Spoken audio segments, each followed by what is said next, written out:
السلام اور آداب. امید ہے آپ سب دوست احباب خیر خیریت سے ہوں گے. میں شمس الدین حسن شگری آج محترم جناب علامہ حسن الیاس صاحب کے ساتھ آپ کی خدمت میں حاضر ہوا ہوں. ہم نے پہلے اعلان کیا تھا کہ غامدی صاحب کی جو نئی کتاب آئی ہے اور جس کا ترجمہ اور تحقیق کا کام محترم ڈاکٹر عامر گزدر صاحب اور محمد حسن الیاس صاحب نے مشترکہ کیا ہے اور کل 865 صفحے پر مشتمل پہلی جلد ہے اور انشاءاللہ پتہ نہیں کتنی جلدیں اس کی بنیں گی، وہ ہم آج معلومات بھی لیں گے. تو میری یہ خواہش تھی کہ میں اس کتاب پر حسن صاحب سے گفتگو کروں. انہوں نے اس پہ اپنا خون جگر دے کر اس کام کو سر انجام دیا ہے اور بہت محنت طلب کام کیا ہے. جس انداز سے تخریج حدیثوں کا پورا کھنگالنا اس ہزاروں حدیثوں کے ذخیروں کو، تو یہ بہت ہی طالب علم کے طور پر ہمارے لیے تو یہ بہت بڑا کام ہے. اور آپ احباب کو جن کو علم حدیث اور ان چیزوں سے تعلق ہے ان کو بھی اس بات کا اندازہ ہے کہ یہ کس طرح کا کام. تو آج میری خوش قسمتی ہے کہ سر خود ہمارے ساتھ موجود ہے، تو ہم ان سے بات کریں گے. اور کچھ دوستوں نے ہم نے دیکھا جو اس کتاب کو پڑھے بغیر جو ہمارے عام طور پر ہم لوگ تبصرہ کرتے ہیں، تو کئی لوگوں نے اس کتاب کے نام پہ بہت اعتراض کیا. تو میں نے کہا کہ یہ بھی انشاءاللہ سنسر. تھینک یو سر، بہت شکریہ آپ نے مجھے دوبارہ ٹائم دیا. بہت شکریہ. حسن صاحب، میں کتاب کا نام اور اس کے مندرجات کے حوالے سے کچھ گفتگو کرنے سے پہلے میں یہ چاہوں گا کہ یہ آئیڈیا کیا تھا اس کتاب کا، آپ لوگوں کا کیوں ضرورت پیش آئی؟ جی، ہمارے استاد جناب جاوید احمد غامدی صاحب کا ایک انٹرویو ہے غالباً 1972 کا. اچھا. آپ کی عمر اس وقت کوئی میرے خیال ہے 20-22 سال تھی، اور وہ انٹرویو ڈاکٹر ممتاز احمد صاحب نے لیا ہے. اچھا. ڈاکٹر ممتاز صاحب آپ کے علم میں ہے بڑے معروف محقق تھے، مصنف تھے، اسکالر تھے. اسلامک انٹرنیشنل یونیورسٹی کے وہ صدر بھی رہے. وہ درس نظامی پہ جو ان کی کتاب ہے اسی کے اندر وہ انٹرویو بھی موجود ہے. اور اس زمانے میں انہوں نے پاکستان کے جو بڑے نابغہ بڑے علماء تھے ان کے انہوں نے انٹرویوز کیے. تو اس میں ایک نوجوان طالب علم کا بھی انہوں نے انٹرویو شامل کیا، وہ جاوید احمد غامدی صاحب تھے. اور ڈاکٹر صاحب حیات تھے، میرا ان سے بڑا تعلق تھا. تو جس زمانے میں وہ یہ کتاب مرتب کر رہے تھے انہی مسودات میں سے یہ انٹرویو بھی نکلا اور پھر انہوں نے اس کتاب کی اس کو زینت بنایا. تو اس میں غامدی صاحب کے جو افکار و خیالات ان کے اوائل جوانی کے زمانے میں انہوں نے رقم کیے ہیں، اس میں ان کے پیش نظر یہ منصوبہ تھا جس کا ذکر انہوں نے آج سے کوئی سمجھے 40-50 سال پہلے کیا تھا. غامدی صاحب کا شخصیت کا ایک خاصہ یہ ہے کہ وہ چیزوں کو بڑے نظم و ضبط، بڑی ترتیب، بڑے ڈسپلن کے ساتھ زندگی میں انجام دیتے ہیں. تو ان کے پیش نظر یہ تھا کہ اگر قرآن مجید پر غور و فکر کا کام مکمل ہو گیا ہے، تفسیر پر مکمل ہو گیا ہے، تو اس کے بعد سنت ہمارے سامنے آتی ہے، اس کو دیکھنا ہے. اور سنت کے بعد ساتھ صلی اللہ علیہ وسلم کی نسبت سے آپ کے اخبار احاد ہمیں منتقل ہوئے. تین ہی چیزیں ہیں نا، یا قرآن ہے، یا سنت ہے، یا اخبار احاد ہے. تو تیسرے مرحلے پر ان پر کام ہونا چاہیے. اس کا ایک چوتھا مرحلہ بھی ہے جس کی ابھی تک نوبت نہیں آئی، بھی ہم نے شروع کیا ہے علامہ مار خان ناصر کے زیر نگرانی، وہ آثار پر کام ہے. اور اس کے بعد ایک اور پروجیکٹ ہے جو تاریخ پر، مسلمانوں کے دور اول کی تاریخ ہے. تو ممکن ہے اس کا وقت ابھی نہ آئے، ہو سکتا ہے 40 سال بعد، لیکن ان کی جو ترتیب تھی زندگی کے جو بڑے پروجیکٹس تھے اس کے اندر یہ 50 سال پہلے موجود تھا کہ انہوں نے پورے ذخیرہ حدیث کو قرآن مجید کی روشنی میں پرکھنا ہے اور اس کی توضیح کرنی ہے، اس کی شرح و وضاحت کرنی ہے، اور بتانا ہے کہ کس طریقے سے اللہ کے پیغمبر کی نسبت سے جو باتیں منتقل ہوئی ہیں یہ دین ہی کی شرح و وضاحت ہے. اس میں کوئی مستقل بذات انڈیپینڈنٹ دین نہیں بیان ہو رہا. دین کے اصل حکم کے اندر کوئی ترمیم، کوئی تخصیص، کوئی نسخ، اس طرح کا کوئی پہلو موجود نہیں ہے. اور خود دین کا جو علم ہے اس کی اس سے بڑی کوئی خدمت نہیں ہو سکتی کہ رسول اللہ صلی اللہ علیہ وسلم کے علم کو دنیا تک پہنچایا جائے. اس لیے کہ رسالت مآب صلی اللہ علیہ وسلم کی سیرت و سوانح، آپ کا اسوہ حسنہ، آپ کی شرح و وضاحت، آپ کی تفہیم و تبیین، آپ نے جو اطلاقات میں دین کی اصولی ہدایت کو سامنے رکھا ہے، آپ کے اجتہادات، یہ سب چیزیں دین کے علم کا سرمایہ ہیں. صحیح. اور جس وقت ہمیں قرآن مجید کو ہدایت دیتا ہے تو اس کے لسانی اور عقلی مضمرات ہیں وہ اللہ کے پیغمبر کھولتے ہیں، اور وہ سلسلہ جاری ہے آج تک. تو اس پیش نظر ان کے ذہن میں یہ پروجیکٹ تھا. میزان پہ انہوں نے جب کام کیا تو میزان کے اندر جو مباحث زیر بحث ہیں شریعت کے اور ایمان و اخلاقیات کے، اس سے متعلق جو روایات تھیں ان کی انہوں نے تحقیق کر کے خود میزان کے اندر ان کو حل کیا ہے، ان کے صحیح مقام پہ رکھا ہے. چنانچہ آپ جانتے ہیں کہ میزان کے اندر کوئی 1200 سے زیادہ روایتیں آ چکی ہیں. تاہم اس کے باوجود ذخیرہ حدیث بہت بڑا ہے، تو یہ خیال ہمیشہ سے دامن گیر رہتا تھا کہ اس پر کام ہونا چاہیے. پیغام صاحب کی جب تفسیر مکمل ہو گئی 2014-15 میں، تو اس کے بعد انہوں نے اس کام کا آغاز کیا، اور 2016 میں ہم نے باقاعدہ طور پر اس کام کے پروجیکٹ میں ہم شامل ہوئے. ہمیں کوئی 1.5-2 سال لگے اس کے اصول مرتب کرنے میں، اس کا جو پریزنٹیشن ہے، اور پھر یہ کام شروع ہو گیا. صحیح، ٹھیک، بہت اچھا ہے. لیکن اس میں ایک چھوٹا سا یہ بتا رہا کہ بطور محقق آپ نے اس پہ اتنا زبردست جو کام کیا، تو اس میں آپ کو کیا بہت مشکلات کا سامنا رہا یا بہت آسانی تھی؟ یعنی اس کام کے پروسیس میں آپ کے لیے کیا مسائل اور چیلنجز درکار تھے؟ میرا درس نظامی کا پس منظر تھا. میں نے 6 سال مدرسے کی تعلیم حاصل کی. اس کے بعد مجھے جامعہ مدینہ العالمیہ میں 4 سال عربی ادب اور جو کلاسیکل ہماری تراث ہے اس کو آنرس کرنے کا موقع ملا. اور غامدی صاحب مدینہ یونیورسٹی سے بھی؟ جی، مدینہ یونیورسٹی کا ایک کیمپس تھا جو ملیشیا میں بنا. اچھا، ہاں. اور وہاں پر سارے اساتذہ جو مدینہ یونیورسٹی کے بوڑھے اساتذہ تھے، عرب اساتذہ، ان سب کو وہاں منتقل کیا. تو میں جس وقت 2011 میں ملیشیا گیا، غامدی صاحب کی ایما پر ان کی محبت شفقت تھی، انہوں نے مجھے وہاں بلایا. تو جاتے ہی چند دنوں میں میرا ایڈمیشن ہوا تھا مدینہ یونیورسٹی میں. صحیح. تو مجھے وہاں پر دوبارہ سے عربی ادب کو، عربی زبان کو، اور بالخصوص جو کلاسیکل تراث ہے، جو کہ میرا جو میجر تھا وہاں پہ میں نے 4 سال مدینہ یونیورسٹی میں پڑھا، وہ تھا ہی عربی ادب کے اندر ایک آنرس کا پروگرام تھا. تو بڑے اچھے اساتذہ مجھے ملے وہاں پر. یمن کے تھے، سعودی عرب کے تھے، مصر کے تھے، شام کے تھے، جامعہ ازہر کے اساتذہ تھے. تو براہ راست عرب علماء سے استفادے کا مجھے موقع ملا، اور کچھ عربی زبان سے زیادہ محبت اور وہاں پر شد بدھ میری پیدا ہوئی، چونکہ وہ میڈیم ہی عربک تھا. ان لوگوں کو کوئی نہ انگریزی کا ایک لفظ آتا تھا، اردو تو وہ جانتے ہی نہیں تھے. تو میں 4 سال اس ماحول میں رہا. اس سے میرے اندر بھی یہ خواہش پیدا ہوئی تھی تحقیق کی. اور جس زمانے میں یہ پروجیکٹ شروع ہوا نا، تو اس وقت بہت ہمارے اوپر ایک اعتراض بھی تھا، کیونکہ میں خود مذہبی بیک گراؤنڈ سے آیا تھا. یہی تحفظات لے کے شاید غامدی صاحب کے یہاں یہ انکار حدیث، حدیث کی تخفیف جو ہم سنتے چلے آئے تھے. لیکن جب اس ڈسکورس کو پڑھنا شروع کیا تو واضح ہوا کہ نہیں، ان کے یہاں تو حدیث کی ایک پلیسمنٹ ہے، کیٹیگرائزیشن کا فرق ہے، جس سے لوگ یہ چیز اخذ کرتے ہیں. تو پھر غامدی صاحب نے دیکھا، میں بھی نوجوان تھا، میرے جو دوسرے ساتھی ہیں ان کی بھی اتنی عمر نہیں تھی، کہ ان بچوں کو اگر ٹرین کیا جائے، ان کے اندر شوق بھی ہے، صلاحیت بھی ہے، تو یہ لوگ اس پر کام کر سکتے ہیں. جو فائدہ ہوا سب سے بڑا وہ یہ تھا کہ میرا اپنا بیک گراؤنڈ جو ہے وہ میں نے چونکہ کمپیوٹر سائنسز کی تعلیم حاصل کی تھی، براڈ بیس تعلیم حاصل کرنے کے بعد میں مدرسے میں گیا تھا. تو اس کی وجہ سے جو جدید انداز ہے ریسرچ کا، میتھڈالوجی، اور پھر اس کے ساتھ ساتھ جو آئی ٹی ہے جس کے ذریعے سے آپ ایکسیس کر سکتے ہیں نالج کو سسٹمیٹیکلی، وہ کیپیسٹی موجود تھی. صحیح. تو ہم لوگوں نے جب اس تحقیق کا آغاز کیا تو ہمارے سامنے وہ طریقہ نہیں تھا جو قدیم طریقے سے کتابیں کھول کے اور اس کے اندر سے روایتیں ڈھونڈ کے، جو پرانا طریقہ ہمارا. خود غامدی صاحب نے اس وقت میزان لکھی تو اسی طریقے سے روایتوں کی تحقیق کی، اور اس پہ مطلب سالوں لگ گئے، 25 سالوں کا کام ہے. تاہم ہم نے جب اس کا آغاز کیا تو ہم نے دنیا بھر سے جو اس زمانے میں جدید ترین سافٹ ویئرز موجود تھے ان کو ہم نے خریدا، ان کے بہترین ورژنز ہم نے حاصل کیے، اور کہیں کہیں وہ ایکسیسیبل نہیں تھے. ہم نے ان ملکوں میں جا کے رابطہ کر کے ان سے وہ ورژنز منگائے. اس میں 2 ورژنز تو ایسے تھے جو بالکل نئے آئے تھے اس زمانے میں، 2011-12 میں وہ لانچ ہوئے ہیں غالباً.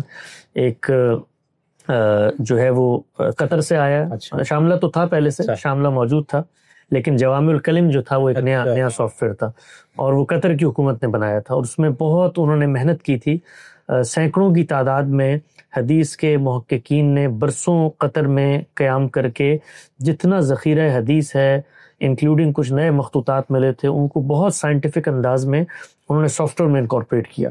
اس سے جو ڈیٹا تک ایکسیس تھی وہ بہت آسان ہو گئی. یعنی خود انہوں نے اس کے اندر ہزاروں روایات کو ڈالا، پھر اس کی موضوعات کے لحاظ سے اس کو الگ کیا، اس کی سند پر حکم کیا لگتا ہے اس کو انہوں نے واضح کیا. پھر اس کے ساتھ ساتھ انہوں نے میپنگ کی وہاں پہ، جو بڑا نیا کام تھا کہ یہ روایت ہے نا، یہ ٹریول کیسے کر رہی ہے، اور بیک وقت جس وقت یہ ٹریول کر رہی ہے اس کے شواہد کیا ہیں. وہ جو روات وہاں پہ موجود ہیں ان روات کا پورا ڈیٹا سافٹ ویئر کے اندر بلٹ ان تھا. آپ جب ایک راوی پہ کلک کرتے تھے تو آپ کو 10 ان پر جرح و تعدیل کی کتابیں کھول کے وہ سب کچھ آ جاتا تھا، پھر اس سے آپ کمپیریزن کر سکتے. تو یہ جو ایکسیس تھا ڈیٹا کا، یہ میرا خیال ہے کہ شاید پہلی دفعہ جس دور میں ہم نے کام شروع کیا وہ محققین کے سامنے اس طرح سے آیا. تو ابتدا میں ہمیں مشکل تو پیش آئی اس حوالے سے کہ پریزنٹیشن کیا ہو. آپ نے دیکھا ہوگا غامدی صاحب کے ہاں صرف نالج نہیں ہوتی، نالج کی پریزنٹیشن بھی اتنی ہی اہم ہے جتنی کہ نالج اہم ہے. تو آپ کیسے اس چیز کو پریزنٹ کرتے ہیں. خود آپ دیکھیں نا، میزان کے اندر جس طریقے سے انہوں نے اپنے تھاٹ کو پریزنٹ کیا ہے، جس طریقے سے اس کی ابواب بندی ہوئی ہے، جس طریقے سے سب سے پہلے قرآن مجید کا وہ حکم آتا ہے، اصل آیت آتی ہے، اس کے بعد اس کی شرح ہوتی ہے، پھر تائید میں جو روایتیں ہیں، شواہد وہ آتی ہیں، تو پریزنٹیشن کیا ہو، کس طریقے سے ہم ان مصادر کا انتخاب کریں جو مصادر اصلیہ بنتے ہیں، ہمارے اپنے اصول کیا ہوں گے۔ چنانچہ آپ دیکھیے کہ اس کتاب کے بالکل ابتدا میں ایک مقدمہ ہے جو خان صاحب نے لکھا ہے، اس کے بعد ایک میرا بھی اور میرے ساتھی نے مل کر ہم نے اس کو وہاں پر اصول لکھے کہ ہمارے تحقیق اور تخریج کے اصول کیا ہیں۔ اور پھر اس میں جو سب سے نیا پہلو تھا، جو میرے خیال سے پہلی دفعہ ہونے جا رہا تھا اس زاویے سے، وہ یہ تھا کہ ہم نے ایک جامع متن بنانا ہے، اور یہ بالکل ایک طریقے کا بڑا نوبل اور منفرد کام تھا، اور بڑا مشکل کام تھا، اس لیے کہ حدیث کے معاملے میں آپ کوئی بے احتیاطی سے کام نہیں لے سکتے کہ آپ حدیث کے اندر جو ہے، کیونکہ آپ دنیا کو اصل میں یہ پیغام دے رہے ہیں کہ یہ جو روایت آپ کے سامنے پیش کی جا رہی ہے، اس کی حقیقی تصویر کیا ہے، اس کے معذوفات کیا ہیں جو باقی جگہوں پر آ گئے تھے، اس کی اطلاقی تفصیلات کیا ہیں جو باقی جگہوں پر آ گئی تھی، یہی روایت اصل وہ واقعہ کیا ہے جہاں پر بیان ہوئی ہے، تو اس سے مضمرات کھولے، تو اب اس متون کو آپ نے انسرٹ کرنا ہے اس روایت کے اندر۔ تو ایسا نہیں ہو سکتا کہ آپ زبان و بیان کی رعایت کے بغیر، یعنی کہیں پر ایک دوسرے سیغے میں بات ہوئی ہے اس کا عربی اٹھا کر آپ یہاں ڈال دیں، تو متن کو بہت رواں دواں ہونا چاہیے۔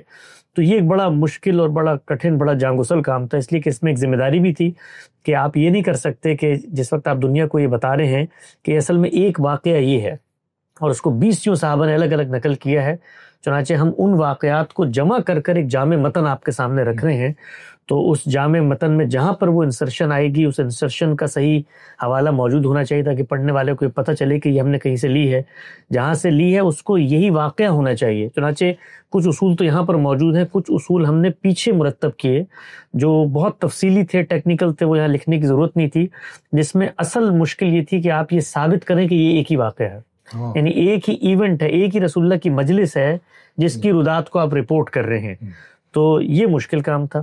پھر آن جاب ٹریننگ کے اصول پہ بہت ساری چیزیں تھیں، جس وقت آپ کسی ایک فن کے اندر اترتے ہیں تو پہلے تو آپ کو ایک، جس کو آپ کہتے ہیں نا، ظاہری سی اس کی شدبت ہوتی ہے، لیکن جب آپ فن کے اندر اترتے ہیں تو پھر جتنی کتابیں ہیں مصطلحات الحدیث کی وہ دیکھنے کا موقع ملا، خود حدیث کے اوپر جو جرح و تعدیل کی چیزیں ہیں، پھر علت کی بحثیں ہیں، کچھ جو مقدمات ہیں لوگوں کے، ان کو پھر جدید جو محققین ہیں ان کا ہم نے کام حاصل کیا دنیا بھر سے۔ ہمارے یہاں قدیم محققین کا کام تو سب کے علم ہے، لیکن گزشتہ چند دہائیوں میں بہت بڑے پیمانے پہ کام ہوا ہے، تو شعیب ارناؤت کا کام ہے، فواد عبدالباقی کا کام ہے، اسی طرح سے یہ جو ہمارے الجامع الکامل والے صاحب ہیں، عبداللہ اعظمی صاحب، ان کا کام ہے، تو ان تمام کاموں کو بھی ہم نے حاصل کیا۔ بلکہ اعظمی صاحب کا کام تو اسی سال شائع ہوا تھا، تو اس کو میں نے خصوصی طور پہ وہاں سے جدہ سے منگوایا، اور وہ 13 جلدوں میں وہ کام ہے، اور سب سے اب تک کا میرے خیال میں جو دور حاضر میں کمال کام ہوا ہے وہ انہی کا کام تھا، تو اس کام کو بھی ہم نے سامنے رکھا۔ تو اس طریقے سے پھر وقت کے ساتھ ساتھ مشکلات تو اصل میں ہر روایت ایک پوری کی پوری مشکل ہوتی تھی، بالکل ایسے، اور ایسا بھی ہوا ہے کہ کبھی کبھی ایک روایت پہ ہمیں 6 مہینے ایک روایت پہ لگ گئے، اس لیے کہ غامدی صاحب کا معاملہ یہ تھا کہ ان کو اللہ نے بڑا غیر معمولی حافظہ دیا ہے، تو ہمارے سامنے تو ایکسیس آف نالج ہوتا تھا، سافٹ ویئر کے ذریعے چیزیں نکال کے، ایک واقعہ ہے اس کی جتنی رپورٹنگز ہیں اس کی فائلیں بنیں گی، وہ کئی 100 صفحات کی فائلیں ہو جاتی تھیں، لیکن جب ہم ان کے سامنے کام پیش کرتے تھے کہ جی یہ واقعہ اس طریقے سے ہمیں لگ رہا ہے، تو وہ پڑھتے ہوئے صرف تردد کا اظہار کرتے، تو کہتے ہیں مجھے لگتا ہے میرے حافظے میں کہیں آ رہا ہے کہ شاید یہ پہلو بھی کہیں بیان ہوا ہے، اس کو آپ ڈھونڈیں۔ تو پھر ہم رات دن لگاتے تھے، کئی ہفتے لگ جاتے تھے، اور بالآخر وہ مل جاتا تھا ہمیں پہلو۔ تو ان کی بڑی گہری نظر ہے روایات پر۔ خود غامدی صاحب نے کئی دفعہ دور کیا ہے باقاعدہ، اور مسند احمد کا تو کیونکہ اس میں 25-26 ہزار روایات ہیں، ان کا باقاعدہ کچھ سال پہلے اپنے طور پہ دور بھی، تو ان کے حافظے میں وہ شیڈز کہیں نہ کہیں رہتے تھے کہ بھئی اس حدیث کو شاید غالباً اس طریقے سے بھی مجھے یاد پڑ رہا ہے، میں نے جوانی میں کہیں پڑھی تھی، یا فلاں کتاب میں دیکھیں، تو پھر اس طریقے سے دیکھیں۔ تو یہ جو جوامع الکلم ہے، اس میں کوئی ویسے تو مصادر اصلیہ کے علاوہ بھی ہیں، لیکن کوئی جو ان کے ماخذ ہیں سافٹ ویئر میں، کوئی 1450 کے قریب کتابیں ہیں جن سے وہ تخریج کر کے ہمیں وہ دیتے ہیں، تو اس کو بھی ہم دیکھتے تھے۔ پھر یہ الجامع الکامل ہے، اس کو بھی دیکھتے تھے، شاملہ کو بھی دیکھتے تھے، پھر اردن کے بعد سافٹ ویئر ہیں حدیث کے، ان کو بھی ہم دیکھتے تھے، پھر اپنے طور پر جو کتابیں موجود ہیں ان پر ہم تحقیق کرتے تھے، اور کبھی کبھی یہ بھی ہوتا تھا کہ کوئی خاص روایت ہے تو اس ایک روایت پہ بسا اوقات 10 لوگوں نے کتابیں لکھی ہوتی تھیں، تو ان روایتوں کو پھر اندر جا کر ان کو دیکھنا، اس کی تحقیق کرنا، پھر بالخصوص جو علت کی بحثیں ہیں وہ بڑی نازک بحثیں ہوتی ہیں، اس میں بسا اوقات ذوقی سے معاملات بھی ہوتے ہیں، پھر سندوں کے اندر اختلافات آ جاتے ہیں. آپ نے دیکھا ہوگا کہ مختلف محدثین ایک ہی روایت پہ مختلف حکم جاری کر، تو اس میں اندر اترنا یہ ایک بڑی، جس کو آپ کہتے ہیں نا، کٹھن چیز ہوتی تھی. لیکن اس میں زاویہ نظر بھی تھا. میرا جو زاویہ تھا، میرے ایک اور ساتھی موقع کے، ان کا بھی خود ہماری شخصیت کس طریقے سے چیزوں کو پرسیو کرتے، اور غامدی صاحب کا اپنا زاویہ نظر بھی تھا. یعنی غامدی صاحب کا یہ ہے کہ روایت کو کسی طریقے سے قبول کر کے اس کی توجیہ کرنی ہے، یعنی روایت کو رد کرنے کا مزاج نہیں ہے، ورنہ تو بہت آسانی سے آپ کو تائیدی شواہد مل جاتے ہیں کہ بھئی فلاں موقع، کیونکہ یہ جو جرح و تعدیل کا علم ہے یہ کافی سبجیکٹیو علم ہو جاتا ہے بہت سارے معاملات. بالکل. اور اس میں کوئی حتمی بات کہنے کی پوزیشن میں آپ نہیں ہوتے، تو آپ کے پاس کافی مارجنز ہوتے ہیں. یعنی ایک راوی کو اٹھا کر اس کے اوپر چونکہ 4-5 حکم لگے ہوئے ہیں، تو ایک آدھ کو آپ ترجیح دے کر اپنے ذوق کے مطابق آپ چاہیں تو روایت کو اس سے سیپریٹ بھی کر سکتے ہیں. لیکن ان کا جو مزاج، ان کا جو ذوق، ان کا جو شوق تھا وہ یہی تھا کہ یہ روایت اگر ہم قرآن کی روشنی میں رکھ کے ایکسپلین کرنے کے قابل ہیں تو پھر یہ سند کی بحث تو کی جائے گی، کیونکہ ہم نے جو جامع متن لیا ہے اس میں اس کا اہتمام کیا ہے کہ حدیث یا تو صحیح درجے کی ہو یا حسن درجے کی، اس سے نیچے ہم جامع متن نہیں لیتے. صحیح. تو میں سننے والوں کو ایک چھوٹا سا تعارف بھی اس کا دے دوں تو کہ ہوتا کیا ہے کہ سب سے پہلے ایک موضوع کا انتخاب کیا جاتا ہے، اور ہم نے ترجیح یہ دی کہ جو پرابلمیٹک موضوعات ہیں دین کی انڈرسٹینڈنگ میں روایات کے پس منظر میں، ان کو ترجیح دی جائے پہلے. تو موضوع کا جب انتخاب ہم کر لیتے ہیں، مثال کے طور پہ داڑھی کا موضوع ہے، تو پھر اس موضوع سے متعلق جتنی روایات ہیں وہ چاہے ہزاروں میں ہوں، ان کو پھر ہم جمع کرتے ہیں. صحیح. اور اس کی ایک بڑی ان ڈیپتھ فائل بنتی ہے، ایک ایک روایت اپنے حوالے کے ساتھ آتی ہے ہمارے اس میں. اور پھر اس کے بعد جو ہے ان روایات میں سے یہ دیکھا جاتا ہے کہ کیا موضوعات ہیں جن میں زیر بحث ہے، اس کے لحاظ سے ان کی ابواب بندی ہوتی ہے. کہیں پر مثال کے طور پہ داڑھی کو فطرت کے پس منظر میں بیان کیا جا رہا ہے، کہیں پر داڑھی رکھنے کی بات کی جا رہی ہے، تو اس میں ایک ڈسٹنگ کر کے ایک میپنگ کی جاتی ہے کہ بھئی اس میں یہ اس موضوع میں یہ کوئی 8-10 چیزیں ہیں جو زیر بحث ہیں. پھر ان میں جو سب سے مشکل کام ہوتا ہے وہ یہ کہ آپ سب سے نمائندہ اور جامع متن تلاش کریں، یعنی ایسی روایت اس میں سے ڈھونڈیں کہ جس روایت میں یہ جو پوری تفصیلات ہیں اس موضوع سے متعلق اس کا احاطہ کیا گیا ہو. تو اس میں پھر ایک ایک روایت کو ایک ایک لفظ کے ساتھ آپ کو دیکھنا ہے جامعیت سے. وہ انتخاب ہوتا ہے تو پھر سند کی بحث ہے، پھر سند میں آپ کو دیکھنا ہے کہ وہ سند کے معیارات پر ہے، اور پھر جو اس کی تائیدی روایتیں ہیں آپ نے بتانا ہے تو ان کی سندوں کو دیکھا جاتا ہے، اور پھر اضافوں کو دیکھا جاتا ہے کہ اس روایت میں آپ کیا اضافہ کر سکتے ہیں. تو نتیجے کے طور پہ جب آپ اس کتاب میں ایک روایت پڑھ رہے ہیں تو در حقیقت آپ سینکڑوں روایات کا مطالعہ اسی وقت کر رہے ہیں. یعنی ہم نے یہ کوشش کی ہے کہ اگر اسی موضوع سے متعلق رسالت مآب صلی اللہ علیہ وسلم کی کوئی بات ہے اور اس کے اندر کوئی اضافے ہیں، کوئی متضاد آراء موجود ہیں، اس کے اندر کوئی اختلافات موجود ہیں، تو متون کے اختلاف کے زیر عنوان آپ نے دیکھا ہوگا کہ سب سے پہلے ایک روایت آتی ہے، وہ اس موضوع کی مکمل روایت ہے، اس واقعے کا احاطہ کرتی ہے. ابھی دیکھیے اس کتاب میں کم و بیش ہم نے ایک تخمینہ میں نے اندازہ لگایا تھا اس وقت کچھ چیزوں سے، یعنی 30-35 ہزار سے زیادہ روایت پہ ہم نے تحقیق کی ہے. تو کل ملا کر یہ اصل میں کوئی میرے خیال 450-500 ایونٹس بنتے ہیں، یعنی 450-500 حوادث ہیں، ایونٹس ہیں جن کی رپورٹنگز اتنی ہوئی ہیں. تو یہ ایک روایت جب آپ پڑھتے ہیں تو وہ اصل میں سینکڑوں روایات کا خلاصہ پیش کر رہی ہوتی ہے. اور پھر نیچے جو متون کا اختلاف ہے اس میں ہم دنیا کو یہ بتاتے ہیں کہ دیکھیے کیسے یہ علم نقل ہوا ہے. یہ روایت بالمعنی کے اصول پر ہوا ہے، جس طرح تاریخ نقل ہوتی ہے اس طریقے سے ہوا ہے. رسول اللہ کی یہ بات ہے، یہی صحابہ ہے، ایک ہی موقع ہے، دیکھیے اس کے اندر یہی اضافے پیش کر رہے ہیں. ہر مصنف اپنی ترجیح کے اعتبار سے اس کو لے رہا ہے. تو پھر متون میں وہ تخریج بھی ہوتی ہے کہ روایت کہاں کہاں آئی ہے، اور اس کے ساتھ ساتھ روایت کے جو اختلافات ہیں ان کا بھی ایک پورا خلاصہ آ جاتا ہے. اور پھر غامدی صاحب اس کی شرح کرتے ہیں. تو ترجمے اور تحقیق کا کام جو ہے، اصل روایت موجود ہے اس کا عربی میں وہ ہوتی ہے، اردو میں ہم ترجمہ کرتے ہیں، اور اس کی پوری تحقیق کر کے جو متون کے حواشی ہیں، متن کے حواشی، اس میں اس کی تفصیل لکھتے ہیں، اور غامدی صاحب اس روایت کی پھر شرح کرتے ہیں. تو اس پس منظر میں یہ ایک مطلب میں اپنی طبیعت کے لحاظ سے کہوں اور اپنی ذوق کے لحاظ سے کہوں تو بہت مشکل کام تھا جس میں غامدی صاحب نے ہمیں ڈالا. ہمیں بہت اس میں جس کو آپ کہتے ہیں بہت ایسا بھی ہوتا تھا کہ یہ جو مسودات ہیں، جس موضوع کا ہم نے انتخاب کر لیا تو اس پر پھر ہم پوری تحقیق کر کے ان روایتوں کو ترتیب سے ان کے پورے متون کی تخریج کر کے خان صاحب کی خدمت میں رکھتے تھے، تو یعنی عام طور پر کوئی 20 سے 25 دفعہ وہ مسودہ آتا جاتا تھا. یعنی ہم نے پورا کام اپنے لحاظ سے کر دیا، خان صاحب اس پہ پھر سوالات اٹھاتے تھے کہ نہیں آپ نے مثال طور پہ یہاں یہ جو انسرشن لی ہے یہ تو عربیت کے لحاظ سے ٹھیک نہیں ہے. تو اب پھر آپ نے جانا ہے اور آپ نے پھر کئی ہفتے وہ روایت تلاش کرنی ہے جس میں جو اضافہ آپ بیان کرنا چاہتے ہیں وہ اسی رواں دواں زبان کے اندر ہو. اور پھر بس اوقات یہ بھی ہوتا تھا بہت ساری چیزیں ہم نیچے لے کر آ رہے ہیں، تو اس سے خود گاندھی صاحب کے سامنے کچھ سوالات پیدا ہوتے تھے کہ بھئی یہ روایت تو یہ بات بھی بیان کر رہی ہے، اچھا یہ اگر اتنی اہم بات ہے تو اس روایت کو آپ نیچے کیوں لائیں، اس کو تو الگ سے مستقل روایت بننا چاہیے، یا پھر یہ اضافہ اوپر آنے سے کیوں رہ گیا ہے. تو ایک آن گوئنگ یعنی ہر روایت ایک انڈیپینڈنٹ پروجیکٹ ہوتا تھا جس پہ ہمیں بس اوقات مہینوں لگ جاتے تھے. اس میں بعض ایسے بھی ابواب ہیں اس کتاب کے اندر جس پہ ہمیں سال ڈیڑھ سال ایک باب کو مکمل کرنے میں لگا. تو اس پس منظر میں جب اس کو لوگ دیکھیں گے تو غلطیاں تو ہوتی ہیں، ہمیں انسان ہیں، اور چونکہ یہ جو کام ہے یہ ٹیکنیکل کام ہے، مینول کام ہے، اس کے اندر آپ نے حوالے دینے ہیں، تو غلطیاں تو اس میں سامنے آتی رہیں گی.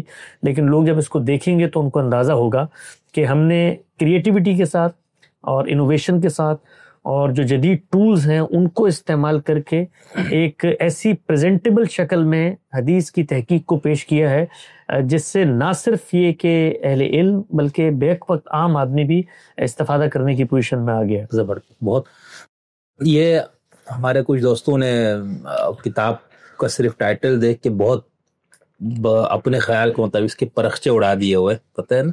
تو وہ میں نے اس لیے حسن صاحب سے یہ پوچھا کہ کس قدر یہ دقت کا کام ہے، اور واقعی یعنی جو طالب علم تو ہمیں آئیڈیا تھا کہ کام کس طرح ہوگا، کہ اس کو دیکھ کے دل باغ باغ ہو گیا، بہت خوش کہ ان کی ایک حدیث جیسے حسن صاحب نے وضاحت سے کی، یعنی ایک صحابی روایت کر رہے بے وہی واقعہ یا اسی سے ملتا جلتا کوئی اور، تو اس میں کوئی الفاظ کا اضافہ ہے، یا جیسے ہم حدیث کی کتابوں میں دیکھتے ہیں بخاری یا ان کو، تو حدیث کا ایک ٹکڑا لے آتے ہیں، پورا واقعہ پس منظر پیچھے پتہ ہی نہیں ہے، تو اس سے بہت الجھنیں ہو جاتی تھی. یعنی طالب علم کی تو ہمیں یہ احساس ہے. تو یہ جو آپ لوگوں نے کام کیا نا جامع ایک متن، تو آپ لوگوں نے یہ کیا کہ مثال کے طور واف اللحا آ گیا، اب اس سے وجوب ہو گیا، فلانا ہو گیا، پوری بحث ہمارے یہاں فقہ کے اندر امام شافعی نے کہا کہ سنت عادیہ ہے، امام اعظم کے نزدیک واجب ہو گیا.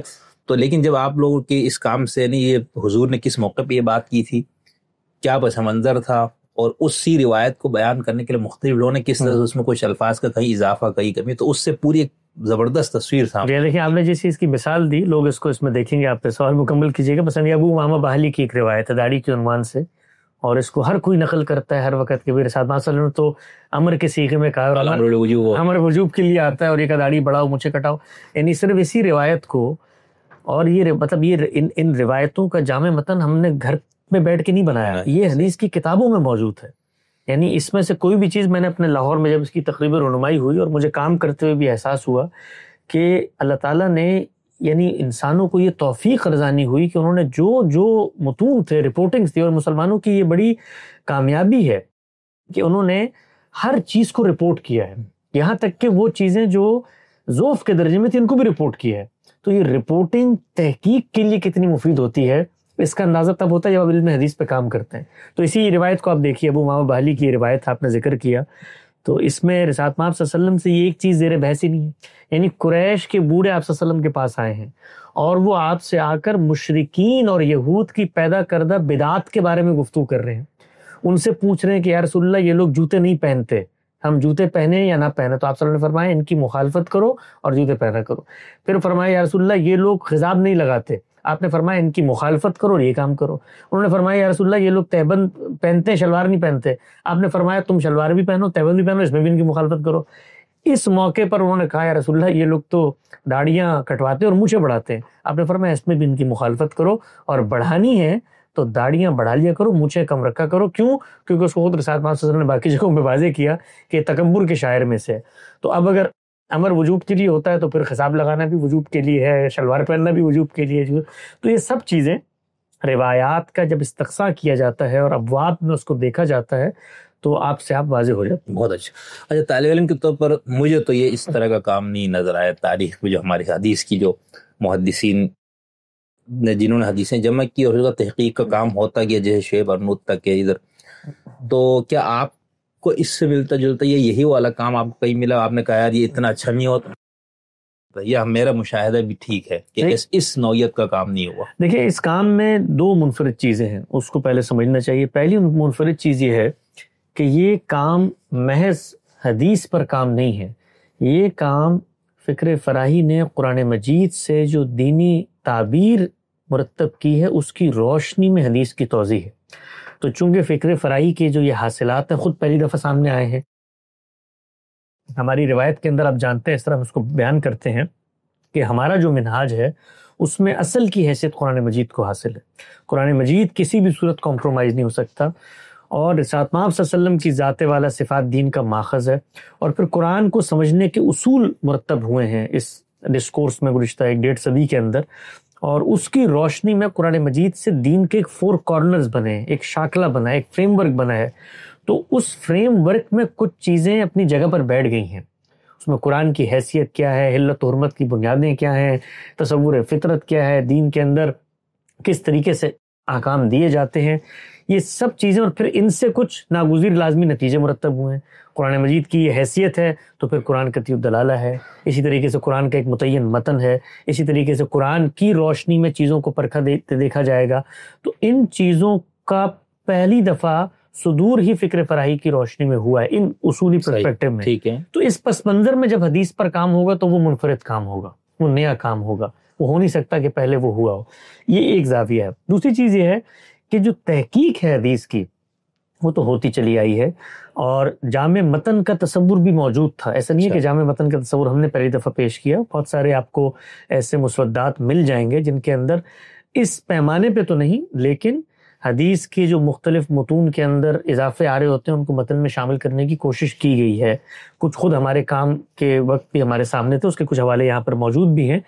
لیکن اس طریقے سے موضوع کا انتخاب اور اس زاویے سے جامع متن کو لے کر آنا کہ وہ فہم حدیث میں معاون ہو، نہ کہ محض متن حدیث کے اختلافات کو نمایاں کر رہا ہو. یہ ایک فرق ہے.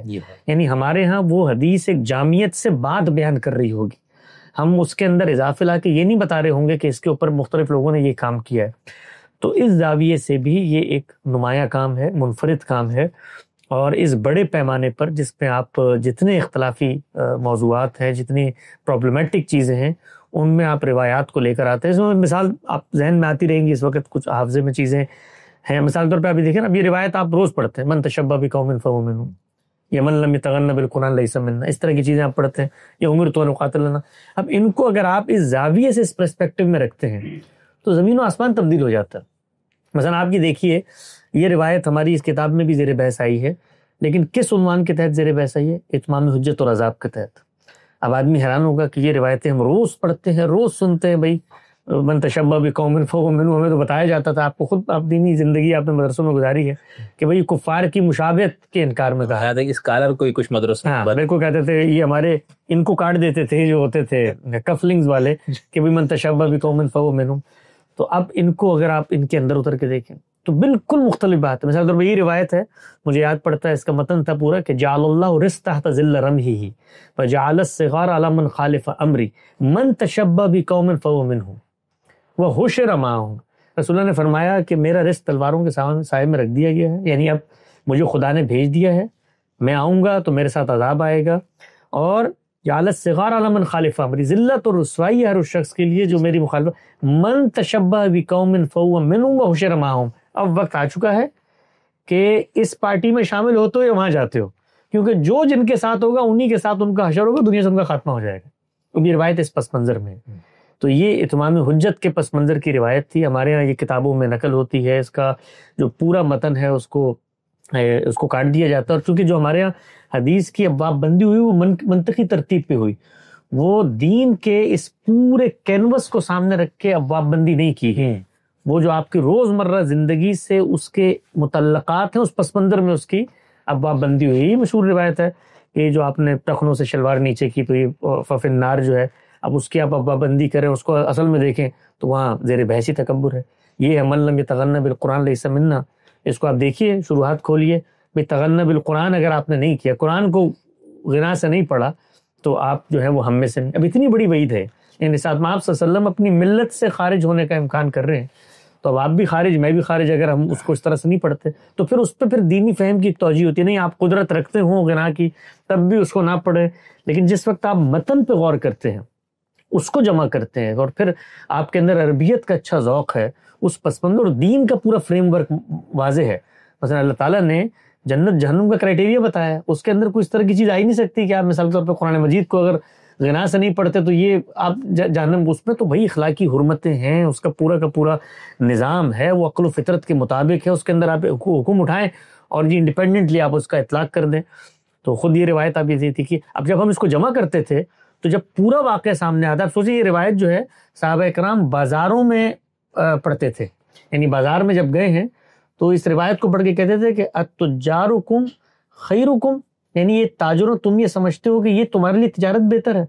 اور اس کے بعد وہ کہتے تھے کہ یہ جو تم تجارت کر رہے ہو یہ کچھ بھی نہیں ہے. من لم یتغن بالقرآن لیس منا, جس نے قرآن کو تغنی بالقرآن نہیں کیا وہ ہم میں سے نہیں.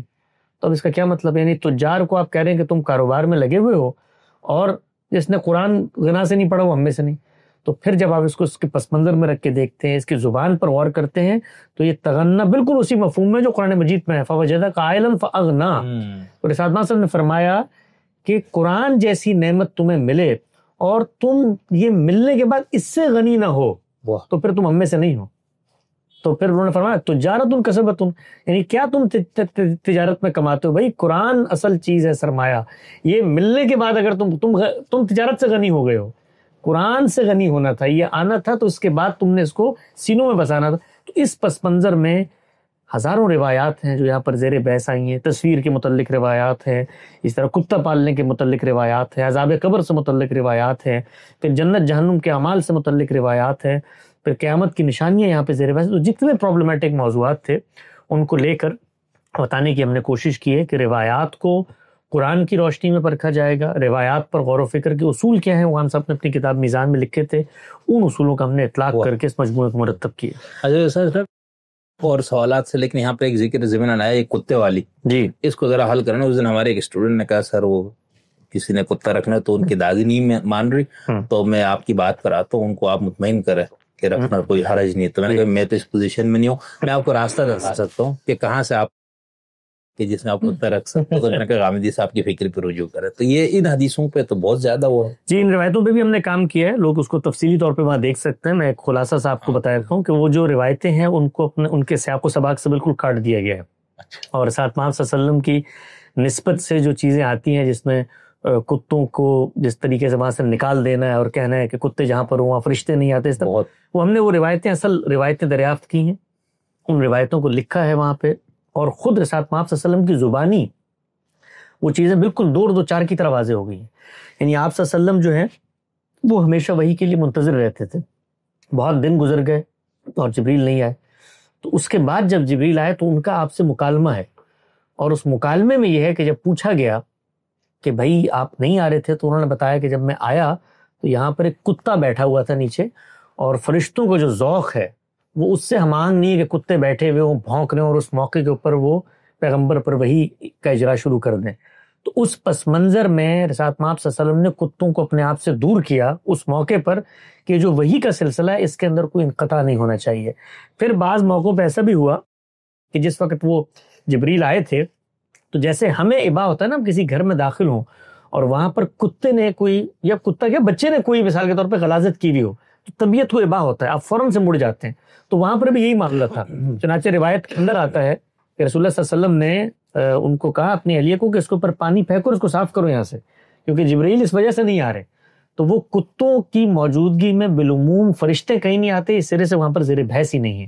یعنی کتے نے وہاں پر کوئی اس طرح کا معاملہ کر دیا تھا جس سے ایک فرشتے کی طبیعت کو ابا ہوا, اور اس سے انہوں نے آنے سے اعتراض کیا, اور اس سے پیغمبر صلی اللہ علیہ وسلم کے ہاں ایک جذبہ پیدا ہوا, کیونکہ یہ اتنی قیمتی چیز تھی اور ایک جانور کے اس طرح کی حرکت کی وجہ سے وہ جاری ہے.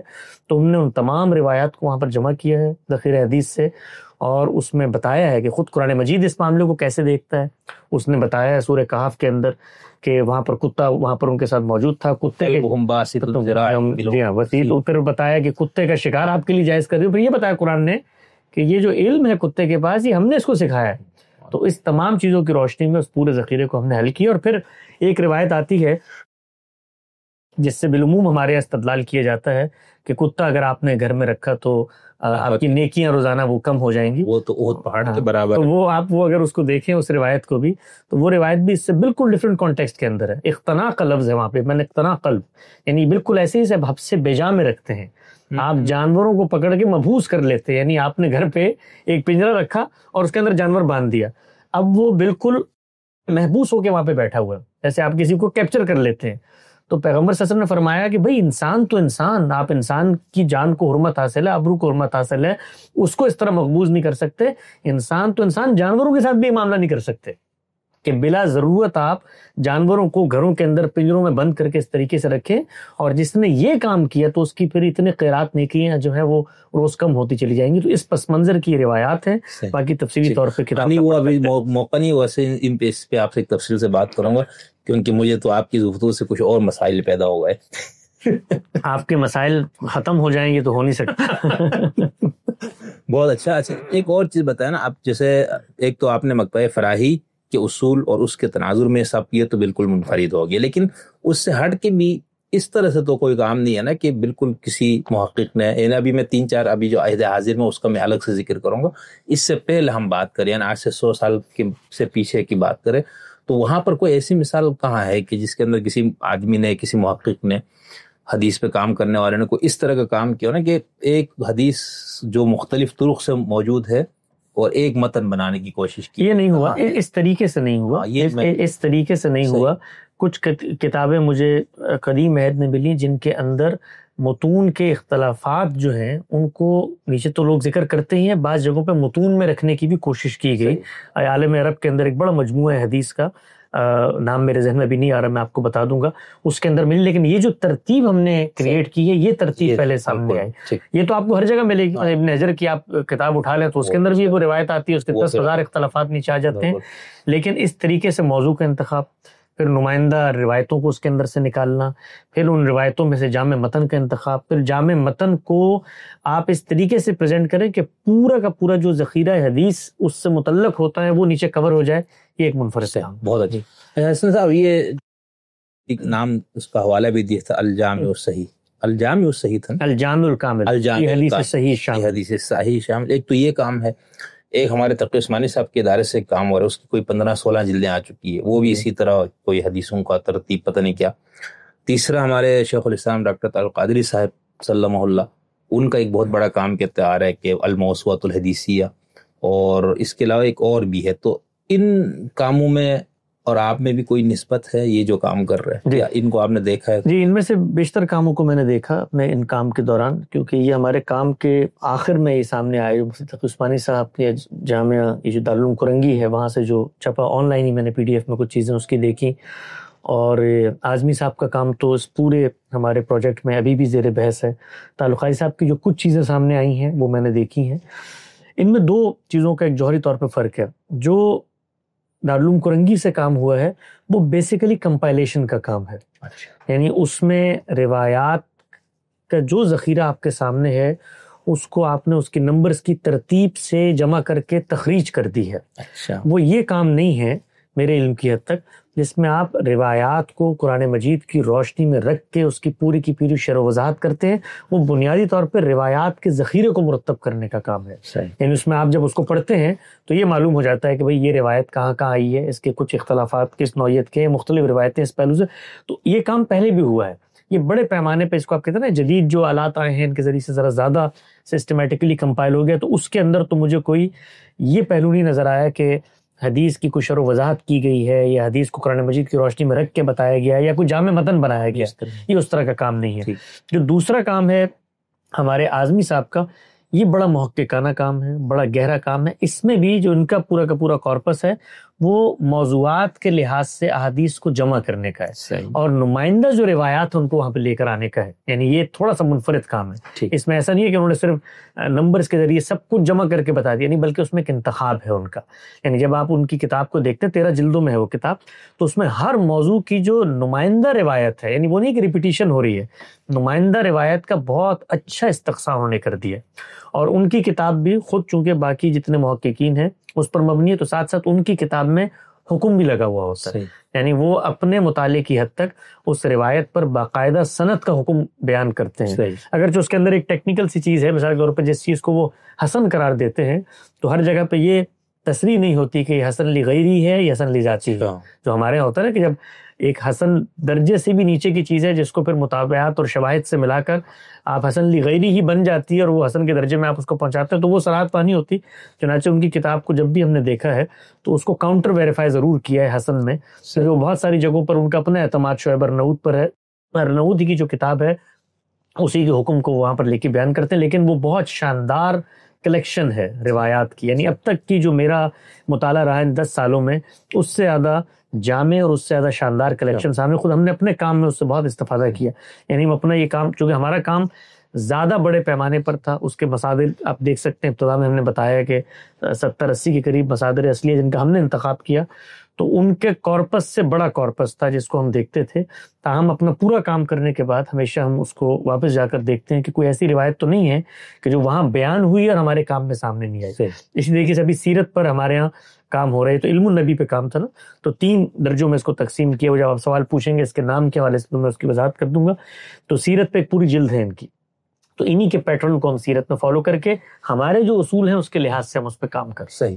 اور دوسرا یہ نا کہ یہ جو اعظمی صاحب کا جو کام ہے تو کیا اس میں بھی اس کا اہتمام ہے، جیسے ایک روایت ہے تو وہ جہاں جہاں پر اس کے جتنے بھی اس سے مختلف متن اسی ایک واقعی کو سب کو یہ نہیں ان کے بس یہ ہوتا ہے کہ ایک روایت آ گئی تو وہ یہ بتا دیتے ہیں نیچے کہ یہ روایت 8-10 جگہوں پر آئی ہوئی ہے، اس میں بھی جو ان کا جو کارپس ہے وہ محدود ہے، ہم اس میں بہت پھیلایا ہے ہم نے اس کو، یعنی ہم زیادہ تخریج کرتے ہیں، بتاتے ہیں، وہ چند نمائندہ کتابوں کا انتخاب کرتے ہیں، اس کا ذکر کرتے ہیں اور پھر اس پہ جو حکم ہے ان کا وہ بیان کر دیتے ہیں، اور کوئی اگر اختلاف ہے تو اس کو بھی وہاں ذکر کر دیتے ہیں۔ اور دوسرے اس میں آپ لوگوں کا یہ اہتمام ہے نا کہ آپ لوگوں صرف صحیح اور مرفوع روایات کو ہی، یہ مرفوع روایتیں صحیح اور حسن درجے کی روایت، حسن درجے کی کو آپ نے جمع کیا، تو مثال کے طور پر یہ کوئی بھی مثال واف اللحا یا انما الاعمال بالنیات یا کوئی من تشبہ، تو اس کے اندر مثال کے طور پر ایک سند سے وہ حدیث آ رہی ہے، وہ سند صحیح ہے محدثین کے معیار کے مطابق، وہی کسی اور سند سے وہ حدیث آ رہی ہے، وہ سند نے مسئلہ ہے، اس وقت آپ نے کیا جو مسئلے والے سند کو بھی اس میں شامل کیا۔ اس میں کیا ہوتا ہے کہ جو مسئلے والی سند ہے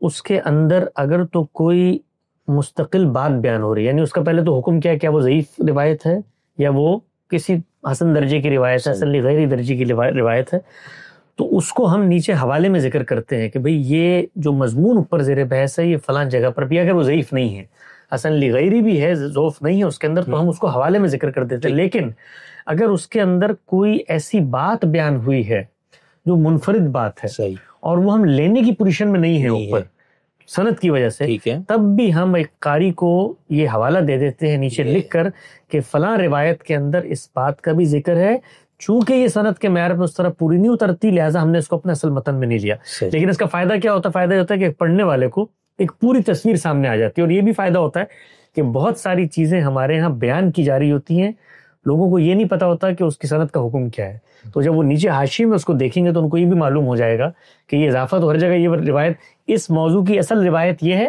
یہ وہ روایت ہے جس کے سند میں ضعف ہے، اس لیے اس کو قبول نہیں کیا جا سکتا۔ صحیح۔ تو یعنی اگر وہ ضعیف بھی ہے تو آپ نے ہمیں آگاہ کرنے کے لیے پڑھنے والوں کو اس کا ذکر کیا اور حکم لگا کے اس میں حکم بتا دیا کہ بھئی یہ ضعیف ہے، لیکن چونکہ صحیح حدیث اسی مسئلے پر یوں موجود ہے اور یہی نہیں وہی واقعہ کسی اور جگہ کسی اور سند سے آئی اور اس کے اندر ضعف ہے، تو آپ نے الگ کر۔ اس میں ایک اور تصریح بھی میں کر دوں، وہ یہ ہے کہ جو روایت ہے اس کے اندر ضعف پایا جاتا ہے، لیکن اس کے اندر جو بات بیان ہو رہی ہے وہ مستقل بذات نوعیت کی نہیں ہے، تو اس کا اضافہ پھر ہم اصل متن میں بھی قبول کرتے ہیں، اس صراحت کے ساتھ نیچے لکھ دیتے ہیں۔ مثال دیتا ہوں کہ رسول اللہ صلی اللہ علیہ وسلم نے یہ ہمیں، یعنی ہماری تحقیق سے اس پر اتفاق ہو گیا ہے کہ یہ ایک ہی واقعہ ہے، اور اس کے اندر جو اضافہ اس ضعیف روایت میں بیان ہو رہا ہے یا اس کی سند کمزور اس میں بیان ہو رہا ہے، وہ اضافہ کوئی مجموعی روایت کا جو اسٹرکچر ہے اس میں کوئی نئی بات نہیں بیان کر رہا۔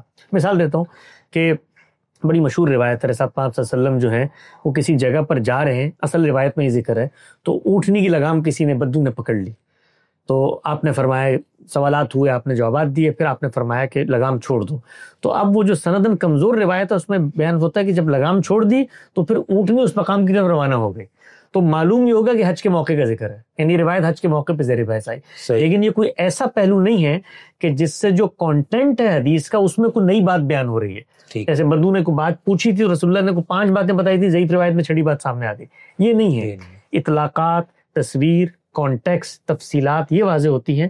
تو اگرچہ اس کی سند اس درجے کی نہ ہو تب بھی ہم اس کو حدیث کی جو پوری تصویر بن رہی ہوتی ہے اس کو ایڈجسٹ کرنے کے لیے اس کو قبول کرتے ہیں صراحت کے ساتھ. بہت اچھا. ایک اور چیز، جیسے آپ لوگوں نے مثال قیامت کی نشانیوں پہ اب باب ہے، اور اتمام حجت اور اس طرح کی باقی چیزوں پہ بھی، یہ داڑھی والا اور اس طرف، تو اس میں یعنی اگر میرے جیسے ایک بندہ جو اس بات کو بالکل آپ لوگوں پہ بھروسہ کر کے اس کا وہ رکھے کہ اس موضوع سے متعلق جتنی بھی حدیثیں موجود ہوں گی ان صحیح حدیث ان سب کو آپ نے جمع کیا. جی یہ بات 100% یہ بات یعنی انسانی اعتماد کی حد تک کہی جا سکتی ہے. یعنی اس میں ہم نے اگر وہ سند کے معیار پر پوری اترتی ہے، وہ ضعیف روایت نہیں ہے، وہ موضوع روایت نہیں ہے، وہ تو ہمارے زیر بحث نہیں آئے گی. اصل متن وہ نکل گئی وہاں سے.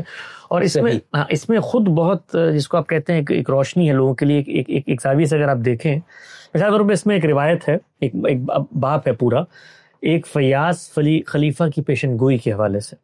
اب وہ جو روایات وہاں پہ زیر بحث ہیں وہ اصل میں مہدی سے متعلق روایات ہیں. اب مہدی سے متعلق آپ کے ہاں 20 روایات زیر بحث ہیں، لیکن ہمارے ہاں وہ نہیں آئی زیر بحث. اس کا مطلب کیا؟ اس کا مطلب یہ مہدی آ چکا نا، اس لیے ہمارا مہدی آ چکا ہے exactly. تو اس کا مطلب کیا ہے کہ اس پس منظر میں وہ جو روایات ہیں وہ روایات سند کے معیار پہ پورا نہیں اترتی. تو لوگوں کو اس سے یہ بھی ایک طریقے کا جس کو آپ کہتے ہیں نا لیسن ملتا ہے کہ یہ جو مجموعہ بنا ہے اس مجموعے میں انہی روایات کا انتخاب کیا گیا جو روایت آپ روز سنتے ہیں. وہ اگر یاد نہیں ہے تو اس کی کوئی وجہ ہے، اور بنیادی وجہ یہی ہے کہ وہ سند کے معیار پہ پوری نہیں اترتی. صحیح. یعنی جس سے آپ نے فیاض خلیفہ کے اس میں آپ لوگوں نے اس کے اطلاق امیر معاویہ پہ کی ہے نا.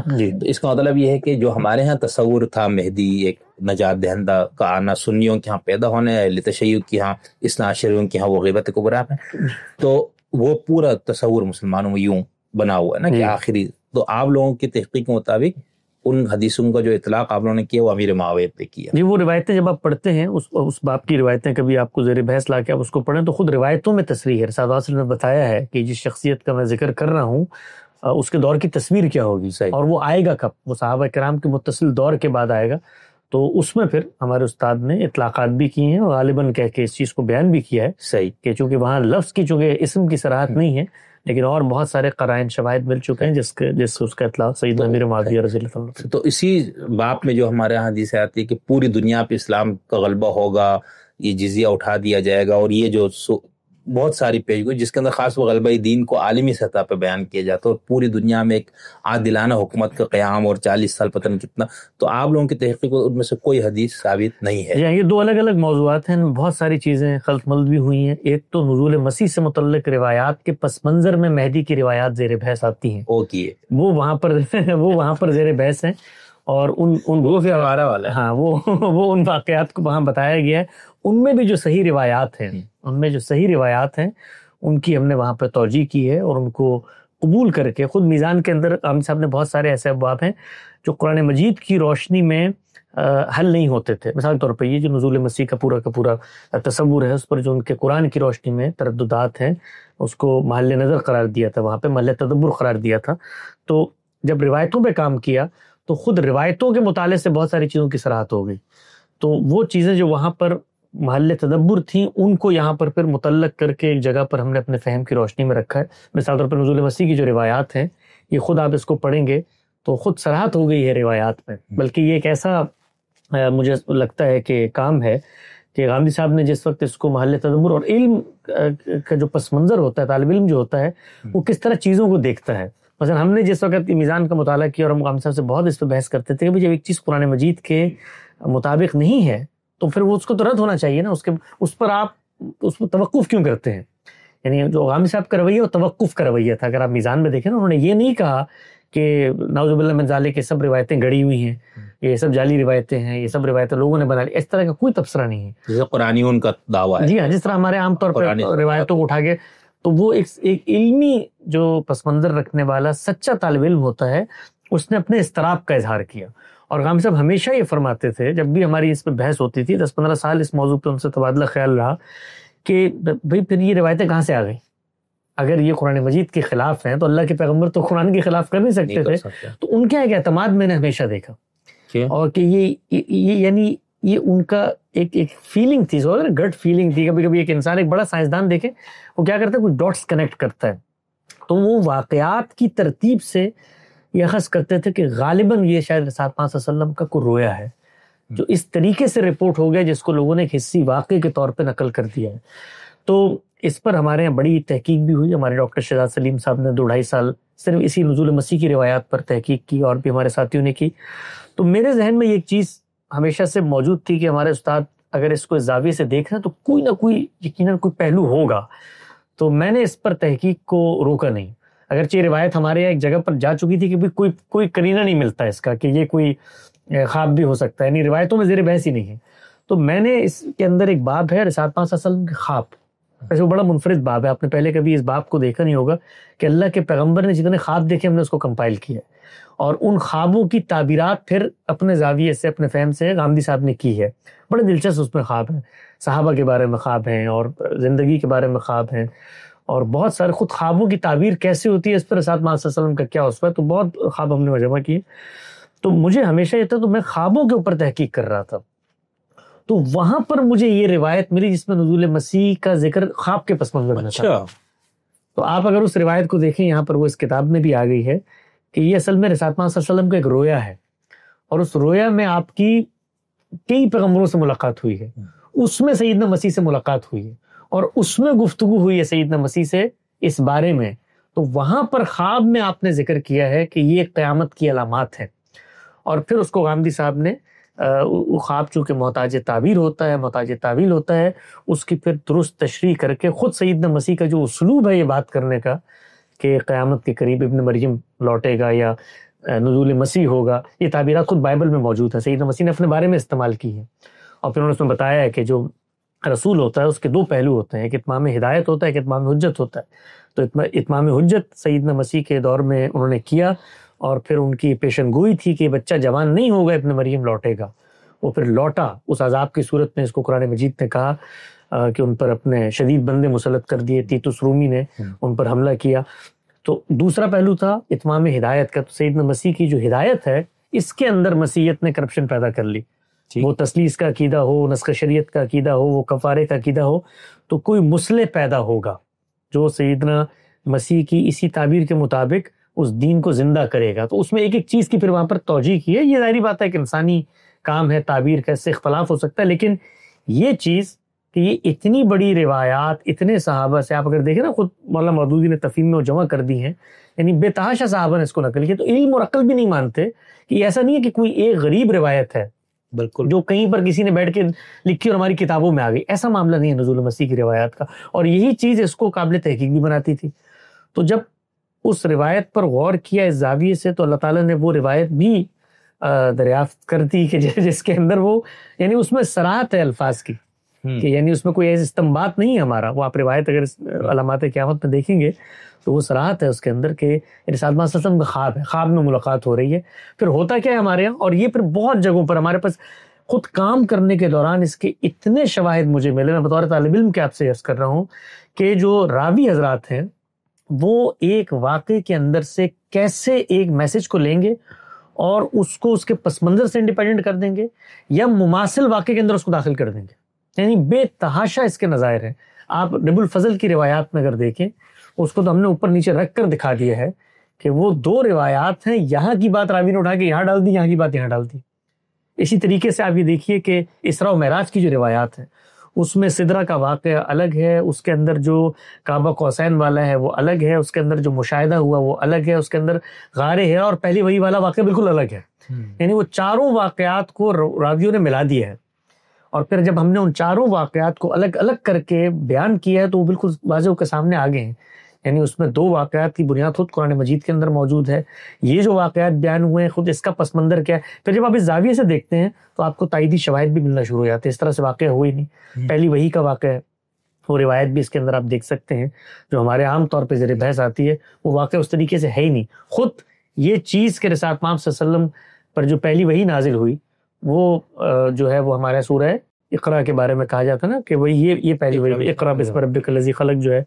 تو اب وہ ان روایات پر آپ کام کریں تو وہ چونکہ وہ روایتیں تو مضمون کے لحاظ سے بتا رہی ہیں پہلی وہی ہو نہیں سکتی، اس لیے کہ اس کے اندر جو ہے وہ جہنم میں ڈالنے کا کفار کو ذکر ہے، اس کے اطلاقات بتا رہے ہیں، صرف 5 آیتیں نازل ہوئی تھیں. ہاں وہ ہو ہی نہیں سکتی نا، یعنی وہ وہاں جہنم نہیں ہے نا، نہیں وہ جو 5 آیتیں ہیں قرآن مجید کے اندر ایسا نہیں ہوتا. خود قرآن مجید کے اندر جو دوبارہ ترتیب دی گئی ہے وہ ایسا نہیں کہ پوری کی پوری صورت تبدیل کر دی گئی ہے صحیح، اور اس کے اندر قافیہ بندی اور اسی موسیقیت میں لا کے اس صورت کو وہاں جوڑ دیا گیا ہے. قرآن مجید کے اندر جو تبدیلی بھی ہوتی ہے وہ ایک خاص زاویے سے ہوتی ہے. مثال کے طور پہ ایک ہی طرح کی بات تھی، اس کو بعد میں منسوخ کر دیا تو ان دونوں چیزوں کو ایک جگہ پر لا کر رکھ دیا. روزے کی آیت ہے فدیے کی آپ دیکھیں وہ اوپر نیچے آیتیں ہوتی ہیں وہ والی. اسی طریقے سے کہیں صیغے کی تبدیلی ہے. تو یہ جو صورت ہے یہ پھر روایت خود بتاتی ہے کہ رسالت مآب صلی اللہ علیہ وسلم کو سچے خواب آنا شروع ہوئے، خواب میں قرآن کا تعارف کروایا گیا آپ صلی اللہ علیہ وسلم کو کہ اس طرح سے ہے قرآن. پھر جب آپ نکلے ہیں اور جبریل سے وہ کا مشاہدہ ہوا ہے اور پھر اس وقت قرآن کا نزول ہوا ہے، پھر ہم نے بتایا کہ اس طریقے سے پہلے وہی سورہ فاتحہ بنتی ہے اپنے مضمون کے لحاظ سے. تو اس سے ایک جو ہمارے ہاں کچھ گیپس تھے بہت ساری چیزوں کے اندر جو کبھی سمجھ میں نہیں آتے تھے کہ یہ کیسے ہو رہا ہے، خود فہم حدیث میں خود دین کا جو اوورال اسٹرکچر بنتا ہے وہ نہ کامن سینس کی بنیاد پر قابل قبول ہوتا تھا نہ قرآن کی روشنی میں قابل قبول ہوتا تھا. تو وہ ساری چیزیں جو ہیں وہ اس کے اندر آپ کو حل ہوتی ہوئی طالب علمانہ سی کوشش ہے نظر آتی ہیں. اچھا اس کے اندر یہ جو آپ نے نزول مسیح والی روایت میں کسی مصلح کا جو ملتا ہے آپ یہ فرما رہے ہیں، نہیں یہ چونکہ خواب ہے، اب خواب محتاج تعبیر ہے تو اس سے کیا مراد ہے کہ ابن مریم لوٹیں گے، نزول مسیح ہوگا، یہ ہے. تو اس کو آپ نے ڈیکوڈ کرنا ہے. تو خواب کے اندر دونوں پہلو آپ لوگوں نے نہیں کیا نا، نہیں کیا نا، ہم نے اس کو ڈیکوڈ کر کے بتایا کہ اس سے مراد کیا ہے. یعنی یہ خواب ہے نا، آپ کو خواب آتا ہے، خواب میں آپ کو آپ کے والد صاحب نظر آتے ہیں تو والد صاحب سے صبح پوچھیں آپ خواب میں آئے تھے میرے، تو وہ کہیں میں تو نہیں آیا. تو اس کا مطلب ایک تصور ہے.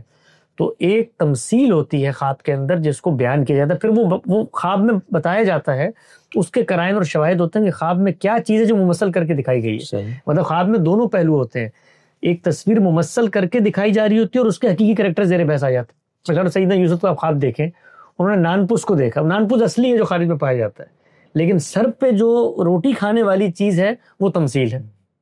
تو اس کو آپ تفصیل سے اگر اس باب میں دیکھیں گے تو ہم سب نے اس میں بتایا ہے کہ یہ چونکہ خواب ہے اور خواب محتاج تعبیر محتاج تعویل ہوتا ہے، تو یہ جو بات یہاں کہی جا رہی ہے اس کی تعبیر ممکنہ کیا ہو سکتی ہے خواب کی. تو ممکنہ تعبیر غالباً کے ساتھ انہوں نے بیان کی ہے کہ یہی اسلوب ہے سیدنا مسیح کا، وہ جو بیان کرتے ہیں اپنی آمد کے بارے میں. وہاں پر بھی کہتے ہیں ابن مریم لوٹے گا، یہ الفاظ ہیں بائبل میں، لیکن ابن مریم نہیں لوٹا. ابن مریم کے مشن سے متعلق جو چیز تھی اس کا ظہور ہوا، عذاب آیا وہاں پہ. نہیں میں نے کہا ہو سکتا ہے اس کا اطلاق خود غامدی صاحب پہ ہو جائے نا، جتنا کام انہوں نے کیا تفسیر کا، حدیث کا، اصولوں کا سارا. نہیں وہ مسیحیت کے اندر اگر کوئی آپ صاحب کا شاگرد آپ میں کوئی یہ اگر اطلاق اس کے لیے پہلے مسیح ہونا پڑے گا، کیونکہ وہ تمثیل ہے نا. نہیں وہ تمثیل، لیکن ایسا نہیں ہوتا، وہ ابن مریم بھی ہے اور وہ یہ کام نہیں، وہ لوٹ کے کن میں کیا کام کرے گا، سارا کچھ درست کر کے دے رہا ہے. نہیں وہ ان کے اندر درست ہونا ہے. تو آپ جب اس کو زاویے سے دیکھیں گے، یہ ایسا نہیں ہوتا بچوں کا کھیل کہ جی آپ اس کو اٹھائیں اور کسی پر اطلاق کر دیں. وہ کن میں لوٹے گا، وہ کیا کرے گا، اس کے بعد کیا ہوگا، اس کے مخاطبین کیا کریں گے، وہ ساری چیزیں وہاں پر زیر بحث ہے. اور یہ علامات قیامت میں سے جب پوچھا گیا کہ علامت کا ظہور کب ہوگا تو کہا کہ وہ پیغمبروں نے کہ ہمیں تو نہیں معلوم، لیکن اس کی جو نشانیاں ہیں وہ باقی انبیاء کے اوپر ذکر ہے، انہوں نے انکار کیا، سیدنا مسیح نے اس کی نشانیاں بتائیں. تو یہ چونکہ ابھی لوگ اس کو ابتدائی طور پہ دیکھ رہے ہیں، اس کی ساری تفصیلات تو میں یہاں پر ابھی بیان نہیں کر سکتا، ورنہ تو اس تحقیق کی ضرورت میں پہچان تعارف کی گفتگو ہے اس کو وہاں پر آپ دیکھیں، اس میں بتایا گیا ایک ایک چیز کو کوالیفائی کیا گیا ہے کہ بھائی یہ کیسے یہ توجیہ کی جا رہی ہے اور اس میں کون سے گروہ مخاطبین بن سکتے ہیں. اگر کوئی مجتہد پیدا ہوتا ہے، کوئی مجدد پیدا ہوتا ہے مسیحیت میں، تو کیسے یہ اس کا ریلیشن جو ہے اس خواب کے ساتھ ملتا ہے. لیکن حضور صلی اللہ علیہ وسلم کے بعد جو مجدد ہوگا مسلمانوں سے اٹھے گا نا، جو وہ الگ روایت سب کو اصلاح کر وہ الگ روایت ہے، وہ الگ روایت موجود ہے کہ وہ اللہ کے پیغمبر نے فرمایا کہ یہ مجددین پیدا ہوتے رہیں گے. ہمارے دین کا علم جو ہے وہ چونکہ اجماع اور تواتر سے منتقل ہو رہا ہے، تو اس کے اندر اگر کوئی فہم کی اس طرح کی علائشیں بھی آ جاتی ہیں تو اللہ تعالیٰ کے نیک بندے پیدا ہوتے ہیں، ہر دور میں پیدا ہوتے ہیں، ابھی بھی پیدا ہو رہے ہوں. بالکل.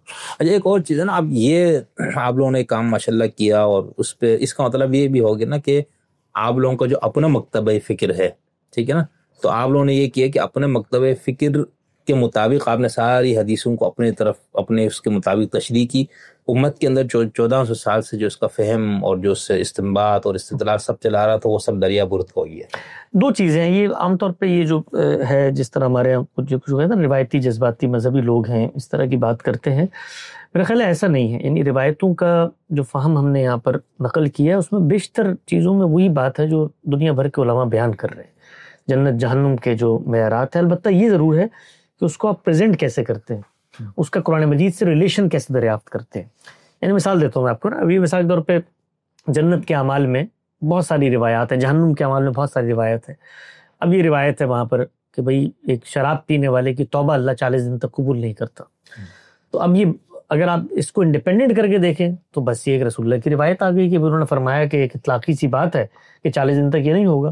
لیکن اس کی حکمت کیا ہے، اللہ تعالیٰ کے ہاں توبہ کا قانون کیا ہے، اس کا پس منظر میں ظہور کیسے ہوتا ہے، تو اس کو قرآن مجید سے ریلیٹ کر کر جو فہم لوگوں میں رائج ہے کہ بھئی شراب پینے والے کی توبہ بھی 40 دن تک قبول نہیں ہوتی، اس کی حکمت کیا ہے، اس کا مقصد کیا ہے، اس کی اقلیت غرض و غایت کیا ہے، اس کو خود قرآن مجید کیسے بیان کرتا ہے.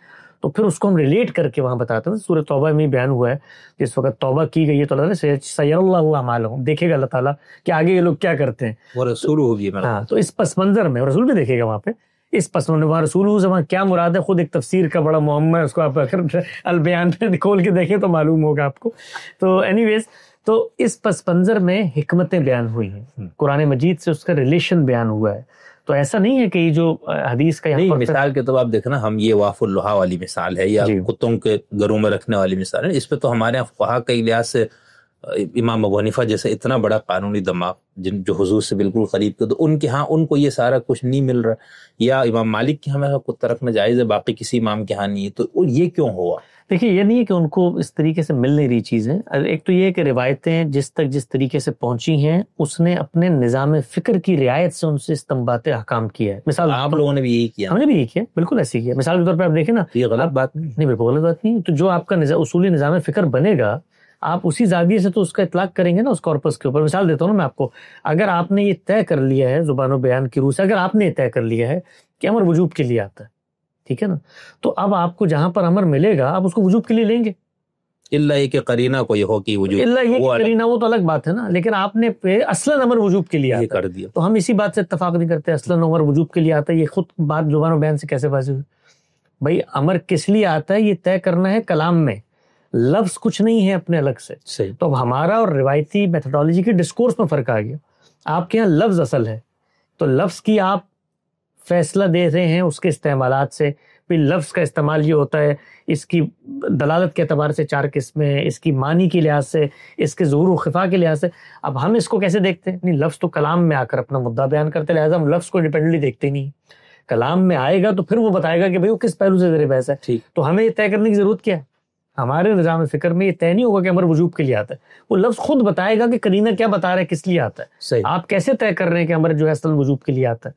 تو اس پس منظر میں آپ نے اطلاق کیا، اس سے ایک نتیجہ آپ نکال کے لے آئے. ہم جب اس کا اطلاق کریں گے تو ہم اس سے مختلف نتیجہ نکال کے لائیں گے. تو اس میں جو علماء ہیں ان کو ہمارے ان جو اطلاقات کی بحث ہے اس سے نہ پریشان ہونے کی ضرورت ہے، نہ خوفزدہ ہونے کی ضرورت ہے، نہ اس پر ہم پر جزا فضا کرنے کی ضرورت ہے کہ آپ نے 14 سال میں یہ کر دیا وہ کر دیا. روایتیں یعنی بھی بڑی تعداد آئے گی، میرے علم ہے، چیزیں بھی میں دیکھ رہا ہوں کہ وہ روایتوں کو اٹھائیں گے انڈیپینڈنٹلی، کہیں گے دیکھو 14 سال کا علم تھا، کتا یہ تھا، انہوں نے کتے کو جائز کر دیا، کہ مغرب پرست اسراف نے فرق فرمایا.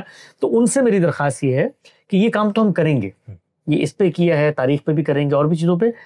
اس کو ریفیوٹ کرنے کے لیے جو ہم سے اگر آپ نے آ کر گفتگو کرنی تو وہ اصولوں پر ہوگی. صحیح. وہ آپ کو ہمیں پہلے یہ بتانا پڑے گا کہ آپ کے فہم حدیث کے جو اصول ہیں وہ ناقص ہیں.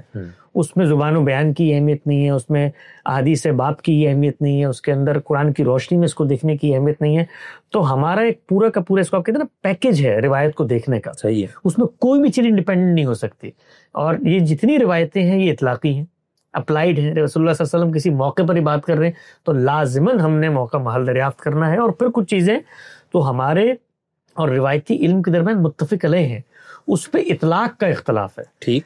مثلا ہمارا پورا علم جو ہے وہ حدیث کے باب میں 2 باتیں جو ہے وہ کانٹینٹ کے بارے میں کہتا ہے، 3 باتیں کانٹینٹ نقل کرنے والوں کے بارے میں کہتا ہے. جو کانٹینٹ نقل کر رہے ہیں راوی ان کے بارے میں کہتا ہے کہ بھائی ان کی مثال کے طور پہ حفظ و اتقان ہونا چاہیے, عدالت ثابت ہونی چاہیے, سلسلہ سند کا اتصال ہونا چاہیے.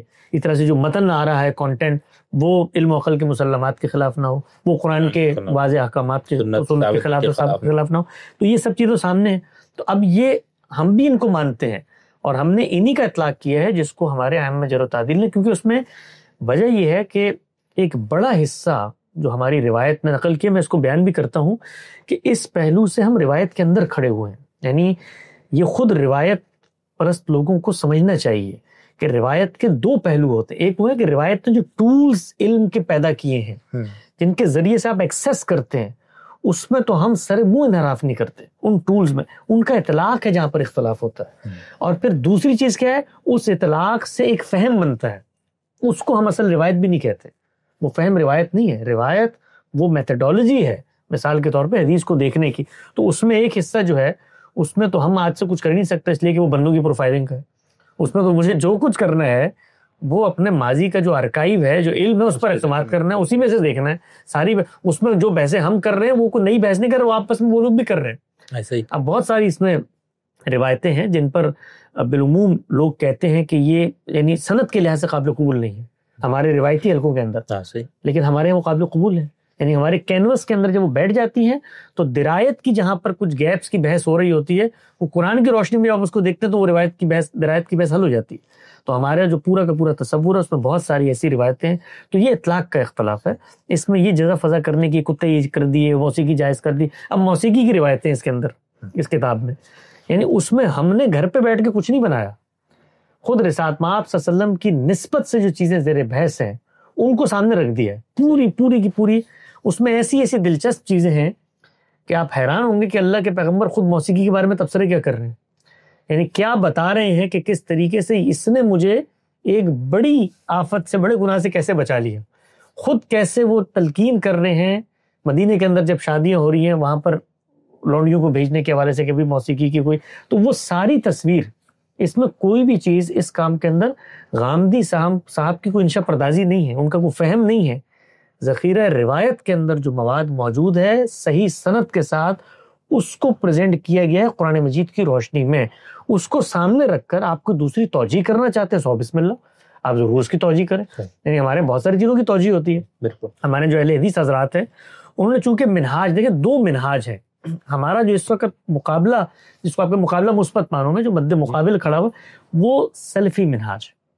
جو فقہ و تدبر کا منہاج ہے اس میں یہ کبھی بھی تشویش کی چیز نہیں ہوتی. اصحاب الرائے سے مسئلہ نہیں ہے. اصحاب الرائے جس کو آپ کہتے ہیں اس کو فقہ و تدبر کا منہاج کہتے ہیں. یعنی وہ بنیاد ہے, وہ فطری منہاج ہے. کس طرح لے وہ بالکل آپ چونکہ اہل حدیث پس منظر میں مدرسے میں پڑھے تو آپ کو کہنے کا حق ہے, لیکن یہ فقہ و تدبر کا منہاج ہے. فقہ و تدبر کا منہاج بتدریج متاثر ہوا ہے سلفی منہاج سے. اور میں ایک اور بات آپ سے کرتا ہوں, اس میں شاید آپ اور زیادہ زور سے تائید کرو. سلفی منہاج ابتدا اس کی حدیث کے ان ظاہری مفاہیم سے ہوتی ہے, اس کی انتہا خارجیت پہ ہوتی ہے. ایسے ہی یعنی آپ اگر سلفی منہاج پہ کھڑے ہوئے ہیں تو آپ ابتدا میں اس ظاہریت پہ جائیں گے. کیوں؟ کیونکہ سلفی منہاج کام کرتا ہے اطاعت کے پیراڈائم میں. پھر اللہ کے رسول کا حکم آ گیا نا, داڑھی بڑھاؤ, تو اب میں وہاں پر زبان کی بحث کروں, بیان کو کہیں گے نہیں یہ تو تم اپنی عقل, اپنی منشا, اپنی خواہش, اپنی آرزو, اپنی تمنا, عوام پرستی, یہ تم سب کچھ کر رہے ہو. پھر اللہ کا حکم ہے, نہیں سمجھ رہا تھا تب بھی مانو. تو میں یہ کہتا ہوں کہ بھئی اللہ تعالیٰ نے اپنے پیغمبر کو بھیجا ہے تو ان کے بارے میں یہ واضح کر دیا ہے کہ وہ دین کی ہدایت جو اللہ نے دی اس کو پہنچائیں گے. یہ ہو کیسے سکتا ہے کہ اللہ کے پیغمبر دین کی ہدایت کے اندر کوئی ترمیم, کوئی تنسیخ, کوئی اضافہ, کوئی اس طرح کا معاملہ کر دیں. وہ جہاں کرتے ہیں وہ بطور دین کرتے ہیں, سنت میں ان کی اتھارٹی ہے, وہاں تجدید بھی کرتے ہیں, ترمیم بھی کرتے ہیں, اضافہ بھی کرتے ہیں, اس کو آگے جاری بھی فرماتے ہیں. وہ فریم ورک ہے. تو ایک طرف وہ فریم ورک موجود ہے اور دوسری طرف آپ کی نسبت سے آنے والی اخبار احاد ہیں, ان کو آپ دیکھتے ہیں. ایک اور کام جس کو اس وقت جب اس کو لوگ دیکھیں گے تو ان کو اندازہ ہوگا, جو میں نے وہاں پر ایک جملہ بھی کہا تھا تقریبی رونمائی میں, کہ جس طریقے سے ہم نے اس کی تشریح کی ہے, شرح و وضاحت کی ہے. اس میں میرا سوال ہے. جی آپ سوال کیجیے. یہ تو اس کو آپ سے زیادہ وہ کرنا ہے جی, اور بہت آپ نے دعوے کے ساتھ اور بہت بڑی بات کی تھی, اس لیے ایک اور چیز, ابھی آپ نے ضمنی ایک سوال یہ ہے نا, آپ نے روایت اور درایت میں آپ نے فرمایا کہ اگر کوئی حدیث روایتاً ضعیف بھی ہو تو درایت کی اسمت اگر ٹھیک ہے تو اس کے آپ کے ہاں قابل قبول ہے. یعنی ذوف کی دونوں اس پر غامدی صاحب نے جو ہمارے مبادی تدبر حدیث ہے اس میں بھی لکھا ہے, اصول فقہ کے زیر عنوان بھی ایک بات لکھی ہے کہ ضعیف روایت کو کس پس منظر میں قبول کیا جائے گا. یعنی وہ ضعیف روایت جو ہے وہ اصل میں بناء استدلال اصلاً نہیں بنتی. اصلاً بناء استدلال وہ جو بات وہاں زیر بحث ہے وہ علم اور عقل کا کوئی مسلمہ ہوتا ہے, وہ پہلے سے اسٹیبلش ہو چکا ہوتا ہے. تو یہ روایت اس کو اصل میں اس کی شاہد اور اس کی تائید میں آ رہی ہوتی ہے. تو اس کام میں تو ہم نے ضعیف روایت کو قبول نہیں کیا. ضعیف روایت کے اندر کوئی مستقل بذات اضافہ ہوتا ہے, اس کو بھی وہاں پر اصل متن میں قبول نہیں کرتے. میں نے ایک دوسرے پہلو سے یہ بات یہاں پہ بیان کی ہے کہ بسا اوقات کیا ہوتا ہے کہ خود روایت کی بحث میں درایتاً اس پر ذوف کا حکم لگایا جا رہا ہوتا ہے کہ بھئی یہ چیز بظاہر خلاف ہے, لیکن جب آپ اس کو ایک زاویے سے دیکھتے ہیں, مثال دیتا ہوں میں آپ کو, اس کی مثال ہے, مثال کے طور پہ بڑی مشہور روایت ہے سبت تعارف والی. اب اس پہ کئی پہلوؤں سے تنقید ہوتی ہے. آپ جانتے ہیں تنویر الحوالک دیکھیں, شرح جو ہے موطا امام مالک کی, تو اس میں کرتے کرتے محدثین نے اس کو بالکل متشابہات کے اس میں ڈال دیا ہے, کیونکہ سمجھ میں نہیں آ رہی, 40 سے زائد اقوال. ہاں, لیکن آپ اس کو جب ہمارے زاویے سے دیکھتے ہیں, خود یہ روایت جو ہے ہمارے اعتراضات سیریز میں زیر بحث آئی ہے, تو اس کو غامدی صاحب نے قرآن کی روشنی میں اور پھر رسالت پاک صلی اللہ علیہ وسلم کو جو اسوہ تھا جس وقت انہوں نے اجازت دی ہے, اس وقت یہ موضوع نہیں ہے روایت, اس میں اس کو قبول کر لیا ہے. تو اب آپ درایت کے اعتبار سے روایت پر بے شمار اعتراض اٹھا رہے تھے, ہم نے اس کو قرآن کے اپنے فہم کی روشنی میں وہ بالکل ایڈجسٹ ہو کے صحیح جگہ پر آ گئی کہ بھئی کس محل کس موقع کی روایت ہے, اس کے پس منظر میں کیا چیز ہے. تو یہ بات ہے جو میں وہاں پہ بیان کر رہا ہوں. دوسری بات آپ نے یہ فرمایا کہ آپ لوگ سلفیوں کو آپ نے الگ کر کے فکر و تدبر والے جس کو اصحاب و رائے کہا جاتا ہے, اس میں تو صرف امام اعظم ہے نا, باقی 3 ائمہ تو اس طرف نہیں آتے ہیں نا. دیکھیے سراج الائمہ امام اعظم جناب ابو حنیفہ علیہ رحمہ, اس میں کوئی شک کی بات نہیں ہے کہ وہ فقہ و تدبر کے منہاج کے بابا آدم ہیں. یعنی وہی ہیں جن سے فقہ و تدبر کا منہاج آگے بڑھا ہے, لیکن فقہ و تدبر کا منہاج ایک جگہ پر نہیں روکا, یعنی اس کے اثرات ہوئے ہیں. اور یہ جو باقی حضرات موجود ہیں, خود دیکھیں اس میں ہر شخص کا نا جو منہاج ہے اس میں بہت سارے شیڈز پیدا ہوتے چلے جاتے ہیں. مثال طور پہ آپ دیکھیے امام مالک کی عمل اہل مدینہ ایک پورا کا پورا مستقل پیراڈائم ہے. اس کو میں اور آپ آج جس زاویے سے دیکھتے ہیں, خود اگر امام مالک کے پہلو سے کھڑے ہو کے دیکھیں تو وہ اس کو ذرا مختلف زاویے سے دیکھ رہے ہیں. یعنی وہ کیا کہتے ہیں, وہ کہتے ہیں کہ دین جو ہے وہ یہ نہیں ہے رسالت پاک صلی اللہ علیہ وسلم کسی غار میں دے کے چلے گئے ہیں. تو یہ جو تمہارے اختلافات نظر آ رہے ہیں وہ جس جگہ پر دین کا صدور ہوا ہے ان کے تعاملات کیا ہیں, اس پس منظر میں اس کو دیکھو. یہ ایک خاص زاویے کی بات ہے, لیکن یہ باتیں وہاں سے اٹھتی ہیں اور پھر وہ جو خود ان کے منہاج ہیں وہ ڈیولپ ہوئے ہیں, اس میں بڑی اباقر شخصیات پیدا ہوئی ہیں. ان شخصیات کے اپنے ذوق و رجحانات ہیں, وہ کہیں پر کوئی اطلاقی رائے دیتے ہیں, کہیں سے کوئی اخذ استنباط کرتے ہیں, حکم اخذ کرتے ہیں, تو اس میں وہ پیراڈائم ڈیولپ ہونا شروع ہو جاتا ہے. تو یہ آپ جس کو بھی دیکھیں گے نا ان کے تمام شیڈز بے پک نظر آ رہے ہوں گے. یعنی اب دیکھیے کہ فقہ و تدبر کے منہاج ہی کے پس منظر کے ہماری پوری پوری روایت ہے. بڑا مشہور واقعہ ہے کہ رشید رضا جو ہیں وہ دارالعلوم دیوبند تشریف لائے, تو وہاں پر آ کے انہوں نے کسی طالب سے پوچھا کہ بھئی یہاں پر درس حدیث ہوتا ہے؟ انہوں نے کہا ہاں اس کو درس حدیث چل رہا ہے ہمارا. کہا کیسے پڑھاتا ہے استاد؟ تو انہوں نے کہا پہلے یہاں پر حدیث پڑھی جاتی ہے اور پھر اس حدیث سے جو فقہ حنفی کا مسئلہ ثابت ہو رہا ہے وہ بیان کیا جاتا ہے. تو انہوں نے کہا بھی کمال ہے, آج پہلی دفعہ پتہ چلا کہ حدیث بھی حنفی ہوتی ہے. اب دیکھیں نا, اب کیا ہے کہ ہمارے ہاں اس سے ایک فقہ مرتب ہوئی نا, ایک علم کی روایت مرتب ہوئی, وہ اسٹیٹ لا بنی. اس میں اب وہ جو فقہی آپ کا رجحان ہے حدیث پر غور و فکر کا پس منظر اس فقہی رجحان کی تائید ہے. تو یہ بہت کچھ اس کے اندر ہو رہا ہوتا ہے. تو سلفی روایت جو ہے وہ یہ نہیں میں کہتا کہ وہ مثال کے طور پہ ان روایتوں کے اندر موجود نہیں ہے, پیرالل نہیں چل رہی. وہ سلفی روایت کے اثرات بھی سامنے آتے ہیں, لیکن جو کلاسیکل نقطہ نظر ہے احناف کا وہ اصل میں فقہ و تدبر کا نقطہ نظر ہے. نہ کی ہوا نا باقی دیکھیں باقی جو ہماری باقی جو ائمہ ہیں ان کے ہاں فقہ و تدبر میں امام شافعی کے ہاں فقہ و تدبر کا منہاج بھی ہے, اور کچھ شیڈ جو ہیں وہ اس کے بھی محدثین کا جو منہاج ہے وہ ساری اصل محدثین کا منہاج ہے. جو سلفی منہاج ہے اصلاً محدثین کا منہاج ہے. ہاں اس لیے وہ اپنے آپ کو اہل حدیث بھی کہتے ہیں. نام بھی دیکھیں نا, ابھی نام بتا رہا ہے کہ ان کے ہاں اصل حیثیت جس کو ہم بیان کرتے ہیں نا کہ سلفی روایت کے اندر اصل جو فیصلہ کن حیثیت ہے وہ حدیث اور آثار کو ہے, اور اس کے ظاہری جو سمجھ جو معنی سمجھ میں آ رہے ہیں اس پس منظر سے. مطلب یہ نہیں ہے کہ وہاں پر بھی مطلب روایت کو آپ بالکل کاٹ دیتے, لیکن جو روایت کا حکم آپ کے ائمہ سلف نے سمجھ لیا ہے تو اس کی پیروی پھر آپ کر رہے ہوتے ہیں. اگرچہ دیکھیں سلفی روایت ایک طرف عدم تقلید کی بات کرتی ہے, لیکن دوسری طرف وہی جو مجموعہ ہے افراد کا وہ اگر کوئی فہم اخذ کر لیتا ہے روایت سے تو وہ ان کے نزدیک قابل حجت ہو جاتا ہے. بالکل سلف جس کو کہا گیا. ایسے یہ سراج الامہ جس حدیث میں کہا گیا یہ صحیح حدیث ہے آپ لوگوں کے تحقیق کے مطابق؟ امام اعظم کو جس سراج الامہ کا ایک حدیث بھی یہ میرے کام کے دوران تو میرے سامنے نہیں ہے. مجھے یہ یاد پڑتا ہے کہ کہیں میں نے شاید قدوری پڑھتے ہوئے ہمارے استاد نے وہ یہ بتائی تھی, میرا نہیں, میرے خیال میں نہیں ہے. وہ بہت ساری چیزیں امام اعظم, یہ بالکل وہی ہے جو رشید رضا نے کہا تھا کہ وہ حدیث کو حنفیت بنانے کے لیے کافی ساری چیزیں, لیکن میرے کام میں نہیں آئی. امام ابو حنیفہ کا جب بھی نام لیتے تھے سراج, وہ تو ہمارے لیے تو میں نے کہا شاید اس حدیث نہیں, روایت میں نہیں, معیار کے مطابق نہیں, میں روایت کے مطابق محدثین اس کو ضعیف کہہ رہے ہیں, لیکن موضوع لیکن شک نہیں ہے کہ امام اعظم جو ہیں وہ سراج الامہ. لیکن حسن صاحب آپ جتنا بھی سراج الامہ کا ہے, امام اعظم کا ہے, اور جو بھی کچھ کہے کہ آپ اپنے نسبت ان سے ملانے کی کوشش فرما رہے, اس میں ایک مسئلہ اور آ رہا ہے نا, آپ لوگوں کی نسبت ان سے یوں نہیں مل سکتی کہ امام اعظم کے نزدیک حدیث فی نفس ہی دین, اس سے عقیدے میں تو چلو نہیں تو عمل میں بہرحال اضافہ ہو سکتا ہے, آپ کے ہاں وہ نہیں ہے نا. تو اس حوالے سے تو بالکل آپ, یہ بھی ایک وجہ نہیں ہے کہ حدیثوں کا جس انداز سے آپ لوگوں نے شرح کی اور اپنا اخذ کیا, اور جس طرح امت کی باقی علمی روایت. دیکھیں یہ اس کو میں بالکل سادہ الفاظ میں اگر بتاؤں نا, میں نے اس کو بالکل جس کو آپ کہتے ہیں نا کامن سینس کی بنیاد پہ اس مسئلے کو سمجھنے کی کوشش کی کہ بھائی یہ جو کچھ ہوا ہے امت کی علمی تاریخ میں ہوا کیا ہے. یعنی اللہ تعالیٰ کے پیغمبر قرآن دے رہے ہیں, سنت دے رہے ہیں, مسئلہ ہے ہمارے سنت دے رہے ہیں, اس کے ساتھ ساتھ آپ کی نسبت سے روایتیں سامنے آ رہی ہیں. دیکھیں بالکل ایسے ہی ہے, اگر اس کو سادگی کی جگہ پہ آپ لے کر آئے نا, غامدی صاحب نے علم النبی لکھی, غامدی صاحب نے میزان کتاب لکھی, اس کے بعد میں بیٹھ کے ان کے فرمودات کی تشریح کر رہا ہوں, ٹھیک ہے نا. اب یہ تو نہیں ہو سکتا نا کہ میں اگر ایک مثال کے طور پر 15 سال ان کے ساتھ رہا ہوں تو میری کسی بات کی کوئی آپ کے دل میں اہمیت ہی نہ ہو, اور میں اس کی نسبت سے بیان کر رہا ہوں جس کے ساتھ میرا قرب بھی ثابت ہے, تعلق بھی ثابت ہے, مشن کی وابستگی بھی ثابت ہے. تو یہ بڑی فطری چیز تھی کہ بھئی اللہ کے پیغمبر کی نسبت سے جب کوئی بات آ رہی ہے تو اس بات کے ساتھ کرنا کیا ہے.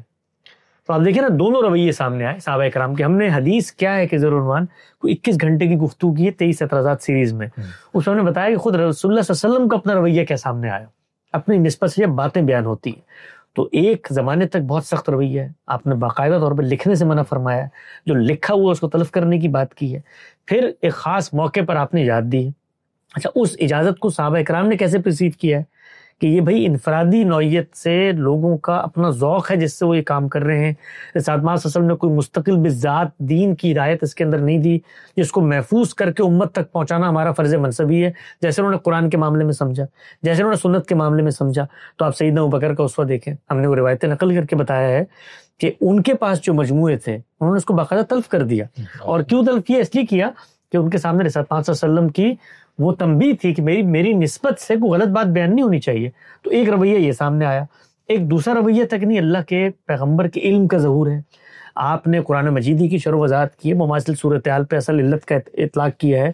اسی طریقے سے لسانی اور اگلی مضمرات کو کھولا ہے, آپ کا علم کا ظہور اس کے اندر ہوا ہے. تو اس پس منظر میں انہوں نے اس کو محفوظ کرنے کا اہتمام کیا. اب محفوظ کرنے میں جو کلاسیکل صحابہ ہیں, آپ دیکھیے ہمارے دوست مولانا عمار خان ناصر وہ آثار پہ کام کر رہے ہیں, وہ ایک پورا الگ باب ہے حدیث سے الگ نکل کے. ان آثار میں آپ اگر ابتدائی جو صحابہ ہیں ان کی اپروچ دیکھیں ٹورڈز دس کنٹینٹ, وہ بالکل مختلف ہے. یعنی وہاں پر یہ بحثیں نہیں ہو رہی کہ اللہ کے پیغمبر کی نسبت سے یہ بات آ گئی ہے تو چنانچہ اس آیت کا مطلب یہ ہوگا, یا جو اسٹیبلش دین کا کنٹینٹ میرے پاس پہنچ رہا ہے اس کو اس کی روشنی میں دیکھیں. ہر جگہ پر صحابہ اکرام کیا چیز زیر بحث ہے کہ قرآن کی روشنی میں اس کو دیکھا جائے, اور اسی بنیاد پر یہ علم پیدا ہوا ہے. یعنی یہ جو پورا کا پورا حدیث کا علم ہے, اس کی پیدائش کی وجہ یہ بنی ہے کہ بھئی اللہ کی پیغمبر کی نسبت سے کوئی غلط بات سامنے نہیں آنی چاہیے.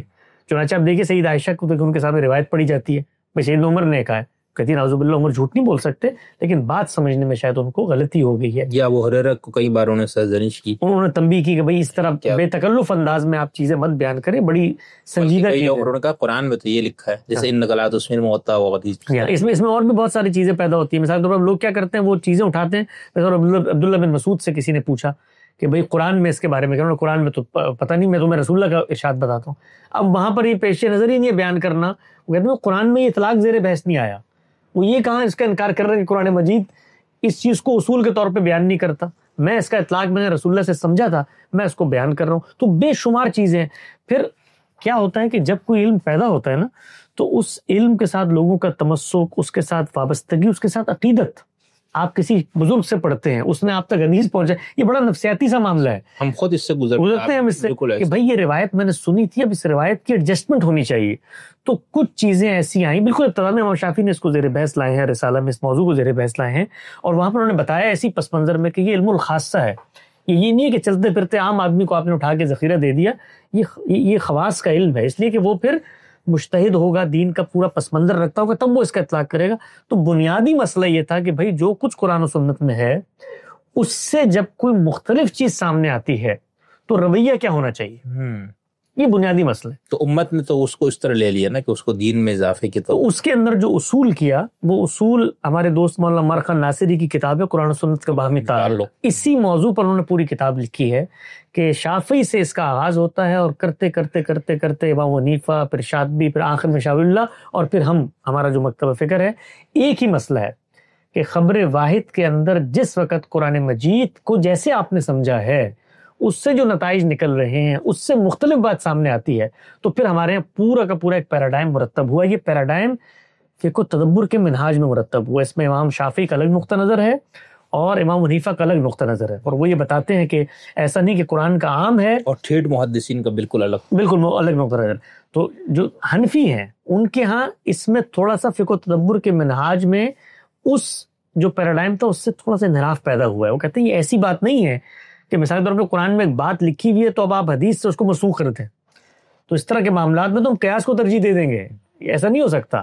لیکن اس کے اندر وہ گنجائش موجود تھی عموم کی, اور پھر اس کی توضیح ہوئی, تو چلو ہم اس کی روشنی میں اس کو پرکھ لیتے ہیں.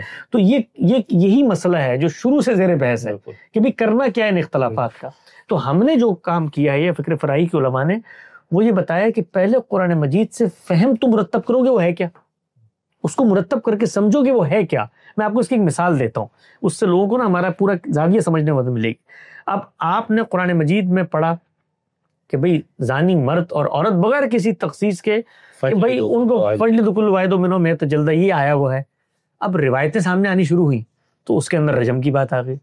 تو اب پہلا مرحلہ کیا تھا, اب سوچے نا, یعنی پہلا مرحلہ یہ تھا کہ واپس قرآن کی طرف جایا جائے اور دیکھا جائے کہ بھئی یہ جو روایتوں میں ذکر آ رہا ہے ایک سزا کا, یہ کیا قرآن مجید کے کسی اور حکم سے متعلق ہوتی ہے, اسی حکم کی شرح وضاحت ہے, اسی کی ہے.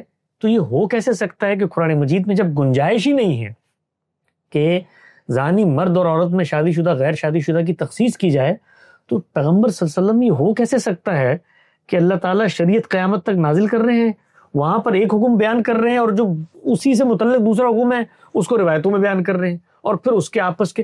تو اب آپ دیکھیے جس نے قرآن کو محور و مرکز بنایا تو انہوں نے کیا کیا, یعنی یہ جو روایتیں ہیں ان کے نیچے ایک جملہ لکھا ہے, مولانا فرائی کا ایک چھوٹا سا نوٹ ہے, جس کے بعد پھر یہ آگے سارا کام ہوا تحت المائدہ, کہ بھائی یہ جو آپ رجم کر رہے ہیں, قرآن مجید میں رجم کی سزا زیر بحث ہے. قرآن مجید میں فساد فی الارض کے پس منظر میں رجم کی سزا زیر بحث ہے. یہ نہیں ہے کہ رسول اللہ نے کوئی ایسی سزا دی جو قرآن میں زیر بحث ہی نہیں ہے. تو آپ اس پس منظر میں دیکھیں کہ جرم اپنی نوعیت کے لحاظ سے زنا کیسے فساد بن جاتا ہے, چوری کب ڈکیتی بن کے فساد بن جاتی ہے, قتل کب فساد بن جاتا ہے. تو یہ دو جرائم کا جب اطلاق ہوا تو اللہ کے پیغمبر نے کوڑے بھی لگائے اور یہ کام بھی کر دیا. تو ایک زاویہ یہ ہے دیکھنے, دوسرا زاویہ کیا ہے, دوسرا زاویہ کہ آپ بحثیں کریں. تو ہمارے دو زاہد مغل صاحب بھی کرتے ہیں کہ وہ بیان کے لفظ کا یہ پورا کا پورا معنی انہوں نے پیدا فرما لیا لتبین للناس سے, کہ رسالت مآب صلی اللہ علیہ وسلم کو اللہ تعالیٰ نے کہا ہے کہ آپ جو ہے اپنے دین بیان کرنا ہے. اب بیان کے اندر یہ سب چیزیں شامل ہوتی ہیں کہ بیان جو ہے وہ ابتدان بیان کرنے کے معنی میں بھی آتا ہے, شرح و وضاحت کے معنی میں بھی آتا ہے.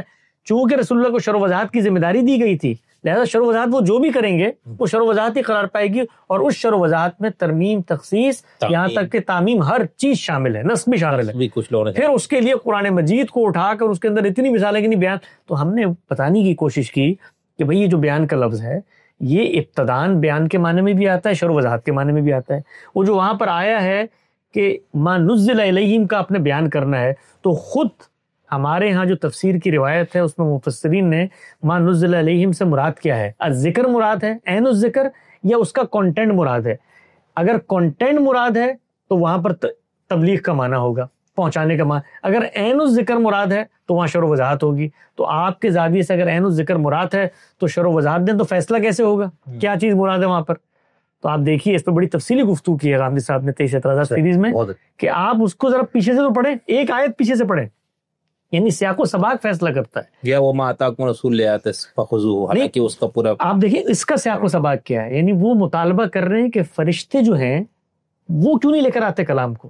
اللہ کہہ رہا ہے بھائی میرا معاملہ یہ نہیں ہے, میں انسانوں کو بھیجتا ہوں, انسانوں پر یہ لازم ہوتا ہے اور وہ اس کو پہنچاتے ہیں. تو اگر یہاں پر پیغمبر پر ذمہ داری ڈالی جا رہی ہے شرح و وضاحت کی, تو آگے کیا لعلکم تفکرون, بھائی وہ پہنچاتے ہیں تاکہ تم لوگ غور کرو, یعنی غور و فکر تم نے کرنا ہے, ان کا کام پہنچانا ہے. تو اس پس منظر میں پھر پورا کا پورا ایک پیراڈائم بننا شروع ہوا.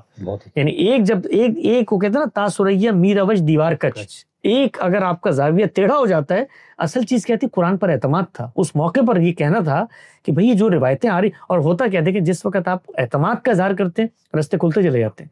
جن لوگوں نے اس اعتماد کا اظہار کیا ان پر پھر اللہ تعالیٰ نے روایتوں کے رستے بھی کھول دیے. تو یہ وہ پس منظر ہے جس میں اگر آپ پوچھیں گے تو میں بتاؤں گا کہ اب میں کیا کہتا ہوں, یہ جو زاویہ ہم نے رجم کی روایات کا مرتب کیا ہے یہ مبنی پر قرآن ہے. کوئی شخص اگر ان روایات کا انکار کرتا ہے تو وہ کچھ نہیں کر رہا سوائے فساد فی الارض کی سزا کا انکار کرنے کے. نہیں یہ بہت اچھا. اسی طرح جیسے آپ نے اپنی اس گفتگو میں اس بات کو بیان کیا نا کہ آپ کوئی حدیث کا انکار نہیں کر سکتا, اور اسی دور میں ہم یہ دیکھتے ہیں ہمارے پاس ایک تو چلو قدیم معتزلہ, ان کے ہاں تو مکمل انکار نہیں تھا, لیکن ہمارے ہاں جو قرآن حضرات پیدا ہوئے خاص وہ ہم برصغیر میں اور عرب دنیا میں کچھ, تو ان کا تو بالکل رویہ دوسرا ہے نا, کہ وہ انہی دلائل کو لے کر جس کے اندر یہ آتا ہے کہ قرآن ہی ہے, فلانا ہے, تبیان ہے, وہ کہتے ہیں ہمیں کسی اور, تو اس طرح سے وہ حدیثوں کو ریجیکٹ کر دیتے. تو آپ کس طرح سے یہ کہہ رہے ہیں کہ ہمارا یہ کام ایسا ہے جس نے انکار حدیث کا دروازہ بس اب قیامت تک کے لیے بند کر دیا؟ پہلی بات تو یہ کہ یہ جو ہمارے یہاں گروہ ہے انکار حدیث جو کرتا ہے وہ اصل میں انکار حدیث نہیں کرتا, وہ انکار قرآن کرتا ہے. اس لیے کہ قرآن مجید کو جب آپ پڑھتے ہیں تو قرآن مجید کو ماننے کا مطلب یہ نہیں کہ آپ کہیں جی قرآن ہی ہمارے سب کچھ ہے. وہ قرآن کچھ بتائے گا نا اپنے اندر, اس کو بھی ماننا ہے. تو وہ قرآن نہیں, قرآن جب حکم دیتا ہے آپ کو, سنت تو عملی چیزیں ہیں قرآن مجید کا ایک زاویے سے. قرآن نظریات کیا بیان کر رہا ہے, پیغمبر کی حیثیت کیا بیان کر رہا ہے, پیغمبر کے فیصلوں کے بارے میں آپ کو کیا کہہ رہا ہے. قرآن مجید کہتا ہے فلا وربک لا یؤمنون حتی یحکموک فیما شجر بینہم ثم لا یجدوا فی انفسہم حرجا ویسلموا تسلیما. یہ ہے صورتحال. تو اب پہلا سوال یہ ہے کہ آپ قرآن کو مانتے ہیں, اہل قرآن ہیں آپ, تو قرآن مجید کیا کہہ رہا ہے کہ پیغمبر کا فیصلہ اگر, اور کس چیز کے فیصلے کو کہہ رہا ہے وہاں, فیما شجر بینہم, وہ دنیاوی فیصلے کے بارے میں کہہ رہا ہے. دین کا فیصلہ تو بطریق اولیٰ ہے. یعنی آپ سوچیں ذرا اس آیت کی سینٹیٹی سوچیں کہ میرے آپ کے درمیان, اور اس کا جو سیاق ہے اس آیت کا وہ خود ایک تنازع ہے صلی اللہ علیہ وسلم کے ایک عزیز کا, زمین کا مسئلہ جس پس منظر میں یہ بات آئی ہے. اللہ تعالیٰ کہہ رہے ہیں کہ پیغمبر دنیاوی معاملے میں اگر فیصلہ کر دے تو اس میں یہ صورتحال اپنانی ہے. دین تو بہت آگے کی چیز ہے. تو اب اگر پیغمبر کا کوئی فیصلہ مجھ تک پہنچتا ہے اور میرا اس پر اعتماد ہے علم اور عقل کی مسلمات کی روشنی میں کہ بھئی غالب گمان یہ کہ پیغمبر کی بات ہے, اور پھر میں اس کا انکار کرتا ہوں, تو میں سب سے پہلے کیا کر رہا ہوں, میں سب سے پہلے قرآن مجید کا انکار کر رہا ہوں. اس لیے قرآن نے پیغمبر کے بارے میں کیا کہا تھا کہ یہ تو میں نے بھیجا ہی اس لیے کہ الا لیطاع, اس کی تو اطاعت کی جائے گی. تو اب ہم یہ بتاتے ہیں کہ جو روایتوں کا ذخیرہ آپ کے سامنے آیا ہے اس کو دیکھو, یہ قرآن مجید کے لسانی اور عقلی مضمرات کا بیان ہے. اس بیان کو تم پڑھنے کے بعد, اعتماد کے بعد, تحقیق کے بعد اگر نہیں مانتے تو کر کیا رہے ہیں آپ. مثال طور پہ میں آپ کو کہتا ہوں یہ دستور ہے پاکستان کا, آپ اس کو مانتے؟ دستور کا یہ تقاضا ہے کہ سڑک پہ چلتے ہوئے میری عزت نفس کوئی سارجنٹ مجروح نہ کرے. آپ کہیں کہ نہیں اس کو تو ہم نہیں مانتے, دستور کو ہم مانتے ہیں. یہ نہیں ہو سکتا. دستور کے جو لوازم ہیں ان کو بھی آپ کو ماننا پڑے گا. تو ہم نے اس ذخیرے کے اندر روایات کو قرآن کی روشنی میں, یا پھر آپ یہ کہیں گے کہ قرآن کے آپ کے فہم سے میں اتفاق نہیں ہے, روایت زیر بحث نہیں آ سکتا, روایت کا انکار نہیں ہو سکتا. روایت جب ہم روایت قرآن کی پر مبنی اس کی توضیح تشریح شرح کر رہے ہیں تو آپ آ کر یہ کہیں گے کہ جی قرآن کا جو آپ کا زاویہ ہے وہ درست نہیں ہے جس کی بنیاد پہ آپ نے شرح کی ہے, تو پھر آپ کو ہمارے فہم قرآن کا انکار کرنا پڑے گا. جب میں نے بھی بات کی تو اس کا سیاق سباق یہ تھا کہ ہم نے اس میں اپنے زاویے سے حدیث کی مبنی پر قرآن شرح کر دی ہے. ٹھیک. اب کوئی منکر حدیث اٹھ کے کہتا ہے کہ میں تو حدیث نہیں مانتا بھائی، یہ تو 200 سال بعد مرتب ہوئی تھی اور یہ تو یہ تھا، یہ جو اجنبیوں کی سازش تھی اور اللہ تھا اور بلا تھا اور فلاں تھا، تو ہم ان کو کہیں گے بھائی یہ جو بات اس میں زیر بحث ہے، رسول اللہ نے فرمایا کہ خالہ بانجی پھوپھی بھتیجی کو ایک نکاح میں جمع نہ کرو، تو یہ تو میرے نزدیک قرآن مجید کی آیت کا اقتضا ہے کہ 2 بہنوں کو نکاح میں جمع نہ کرو. جو علت وہاں پائی جاتی تھی اس کا آپ نے امتداد کر دی، اسی کو پھیلا دیا. تو پھر آپ وہ جو حکم مان رہے ہیں وہ بغیر علت کے مان رہے ہیں، کیونکہ جہاں جہاں وہ علت پائی جائے گی وہاں اس حکم کا اطلاق ہوگا. تو اس پس منظر میں ہمارا جو یہ کام ہے اس میں قرآن، تو مراد یہ ہے کہ جو علم النبی کا انکار کرے گا وہ اصل میں ہمارے فہم قرآن کا انکار کرے. لیکن اس کے اندر یہ نا ہمارے جو قرآن صدرات وہ یہ کہتے ہیں نا کہ بھئی الدین جس کو کہا قرآن نے وہ تو قرآن میں ہی بیان ہے. ما آتاکم رسول وہی ہے جو قرآن نبی نے دیا. نبی کا حکم ماننے کا مطلب ہے کہ نبی نے قرآن دیا تو اس کو ہم مانتے ہیں. اب وہ لوگ اس کا انکار کرتے ہیں کہ قرآن کی کسی حکم میں تخصیص تعمیم کا جو حق ہے وہ پرویز صاحب کو ہوگا یا چکڑالی صاحب کو ہوگا، ہم اپنے فہم قرآن کے ذریعے اس کو طے کریں گے، خبر واحد کے تھرو ہم نہیں کریں گے. یہی آپ کا موقف ہے کہ آپ لوگ بھی تعمیم تخصیص وغیرہ کے لیے حدیث کو ذریعے نہیں مانتے؟ 2 چیزوں کا فرق ہے. 2 چیزوں کا فرق ہے. ایک تو یہ ہے کہ دین مکمل ہو گیا ہے، یہ امر واقعی کا بیان ہے کہ رسالت پاک صلی اللہ علیہ وسلم نے دین کی حیثیت سے کیا چیز ہے جو دنیا میں خود منتقل کی ہے، وہ قرآن ہے، وہ سنت ہے. اس کے بعد تیسری چیز جو ہمارے سامنے خارج سے آ گئی ہے اس کے بارے میں یہ طے ہے کہ آپ نے کبھی اس کی حفاظت، اس کی تبلیغ، اس کی شاخ کا اہتمام نہیں کیا. نہ خلفائے کرام کے یہاں ابتداء نہیں رہا، بعد کے خلفاء کے 4 کے یہاں بالکل بھی نہیں ہوا. آپ کہہ سکتے ہیں تیسرے کے یہاں کچھ نہ کچھ پیدا ہوا، ان سے بعض شواہد ملتے ہیں، ہم نے اس تاریخ میں اس کو زیر بحث ہم لے کر آئے ہیں. لیکن دونوں معاملات نظر آتے ہیں. اس سے انہوں نے کیا پیغام دیا کہ بھئی دین کا مستقل بالذات ماخذ نہیں ہے، دین مکمل ہو چکا ہے، دین جاری و ساری ہے، وہ اجماع اور تواتر سے جاری ہے. اس کو خود امام شافعی بیان کرتے ہیں، یعنی خود سنت کے طور پر جن لوگوں نے اس کو قبول کیا ہے روایات کو، وہ اس کی تصریح کرتے ہیں اور کیا کہتے ہیں کہ سنت کی 2 قسمیں ہیں. یعنی وہ جو حقیقی سنت ہے جس کو اجماع اور تواتر سے، وہ خود امام شافعی نے بیان کیا، تنتقل قافہ عن قافہ، اس کو شاد بھی بیان کرتے ہیں، بر بیان کرتے ہیں کہ جیل ان جیل وہ منتقل ہوتی ہے اور اس کا انکار آپ کو دائرہ اسلام سے خارج کر دیتا ہے. یہاں تک لکھتے ہیں. صحیح. تو یہ ہو گئی ایک بات. اس میں پھر وہ مثال دیتے ہیں، بھئی نماز ہے، روزہ ہے، زکوٰۃ ہے، حج ہے، یہ عوام کو منتقل کر رہی ہوتی ہے. اس میں پھر اتنی تفصیل ہے، امام سرخسی کو اگر آپ پڑھیں تو وہ بتاتے ہیں کہ یہ ہوتی کیسے ہے. یعنی اس میں یہ نہیں ہے کہ میں کہوں گا میں آج پھر دور متوسط اور پھر ابتداء یعنی رسالت مآب کی زندگی میں واقع کو افراد کی اتنی بڑی تعداد نقل کرے گی جن کا تعدد امکنہ بھی ہوگا، اختلاف وہ بھی ہوگا، جگہ بھی ہوگا، مکان بھی ہوگا، یعنی وہ مختلف جگہوں پر بیٹھے ہوئے ہوں گے، اور اتنی بڑی لکثرت عددہم و اختلاف امکنتہم، اتنی بڑی تعداد افراد کی ہوگی جن کا جھوٹ پر جمع ہونا عقلاً محال ہے، وہ منتقل کر رہی ہے. اس کے ساتھ ہم یہ کہتے ہیں کہ یہ ذخیرہ آ گیا آپ کے سامنے. اب اس ذخیرے کے بارے میں آپ نے رویہ کیا اختیار کرنا ہے. قرآن مجید ہمیں یہ کہتا ہے کہ پیغمبر کسی باب میں فیصلہ کر دیں تو قبول کرنا ہے. تو قرآن تو خود وہ دے رہے ہیں، یہ تو فیصلہ نہیں ہے، پیغمبر کے فیصلے زیر بحث ہے. وہ تو ہر جگہ بتایا ہے کہ بھئی تم نے اس کو منتقل کرنا ہے، تم نے اس کو آگے پہنچانا ہے. فیصلے کیسے پہنچے ہیں ہم تک؟ فیصلے آپ کے علم کی روایت سے پہنچے تھے. تو آپ کو یہ کہنا پڑے گا کہ پیغمبر کا یہ فیصلہ میرے نزدیک درست نہیں پہنچا. یہ حق ہے آپ کو کہنے کا. صحیح، بالکل ٹھیک. یہ حق ہے آپ کو کہنے کا. آپ یہ کہہ سکتے ہیں کہ بھئی قرآن مجید کی روشنی میں، جس طرح ہم نے کہا نزول مسیح کی روایات پہ ایک زمانے تک کہ پیغمبر کے یہ جو فیصلے آپ ہمیں سنا رہے ہیں یہ قرآن کے خلاف لگتے ہیں بظاہر. یہ حق ہے ہمیں کہ ہر شخص کو یہ حق ہے کہنے کا.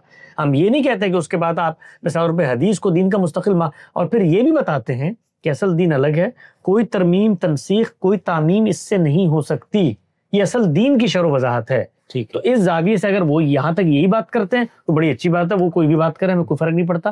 لیکن وہ اگلی بات بھی کرتے ہیں، وہ یہ کہ حکم آ گیا ہے، فیصلہ پہنچ گیا ہے، اب کیا رویہ اختیار کرنا ہے. تو پھر اس میں اگلی بات آپ سے عرض کرتا ہوں، پھر ان کو قرآن کی شرح کرنے کی اجازت نہیں ہونی چاہیے. یہ جتنے اہل قرآن ہیں ان کو قرآن کی تفسیر کرنے کی اجازت نہیں ہونی چاہیے. کیوں تفسیر کرتے ہیں، کیوں شرح کرتے ہیں؟ اس لیے کرتے ہیں کہ وہ سمجھتے ہیں کہ قرآن کے حکم کا یہ تقاضا ہے. جی یہی ہے نا. بالکل. تو وہ تقاضا میں آپ کا تو سنوں، اہل قرآن کی حیثیت ہے، اللہ کے پیغمبر کا نہ سنوں. نہیں، وہ کہ تو ثابت ہی نہیں کر پا رہے نا آپ اللہ کے پیغمبر. اگلی بات ہے کہ ثابت نہیں کر پا رہے نا، اب علم کی بحث آ گئی. پھر اصولی بحث یہ نہیں رہی کہ پیغمبر کو حق نہیں ہے، یہ بحث نہیں رہی، پھر تو ثبوت کی بحث ہو گئی. اس پر آپ بحث کریں، اس پر آپ سر پھوڑیں، اس پر آپ کہیں کہ جی ہمارے لحاظ سے یہ تو تاریخ جو آپ لوگ بیان کر رہے ہیں یہ تو 3 صدی ہجری میں 4 لوگوں نے بیٹھ کے لکھی تھی، وہ پھر علم کا میدان ہے، اس میں پھر آپ آ جائیں، اس میں آپ آ کر ثابت کریں، بیان کریں کہ یہ اس طریقے سے یہ روایتیں لکھی گئی تھیں، اور یہ جتنی پیغمبر کی نسبت سے آپ روایتیں بیان کر رہے ہیں نا، یہ روایتیں تو دنیا میں پائی نہیں جاتی، تو اس میں پھر ہمارا ان پہ حدیث پہ وہ نہیں ہوگا، تاریخ منتقل کیسی ہوتی ہے، اس پہ بحث ہوگی۔ بالکل ایسے۔ بہت شکریہ سر، بہت میں نے ٹائم لیا، بس آخری ایک دو سوال۔ ایک تو یہ کتاب کی جو ابواب بندی ہے نا، یہ آپ لوگوں نے کس اصول پہ کی ہے، تھوڑا سا ہمیں سمجھ میں نہیں آ رہا ہے۔ دوسرا ہے کہ کیا اسی طرح جو آپ کی باقی انشاءاللہ پتہ نہیں کتنی اس پہ جلدیں بنیں گی، تو اس میں یہ ہوگا کہ جس طرح ہمارے یہاں مسند احمد لے لیتے یا بخاری وغیرہ، یعنی محدثین نے حدیثوں کو مختلف انداز سے جو مرتب کیا، تو کیا تمام ذخیرہ پھر آ جائے گا ایسا؟ جی، اس میں دیکھیں غم صاحب نے کیا کیا کہ حدیث کا جو کانٹینٹ ہے، اس کانٹینٹ کو 3 حصوں میں تقسیم کیا ہے۔ اس کے اپنے اندر جو ایک فطری تنوع پایا جاتا ہے، پہلا علم النبی ہے، دوسرا فقہ النبی ہے، تیسرا سیرت النبی ہے۔ ٹھیک ہے، انہی تینوں زاویوں پر پورا کانٹینٹ مشتمل ہے۔ ٹھیک۔ علم النبی کیا ہے؟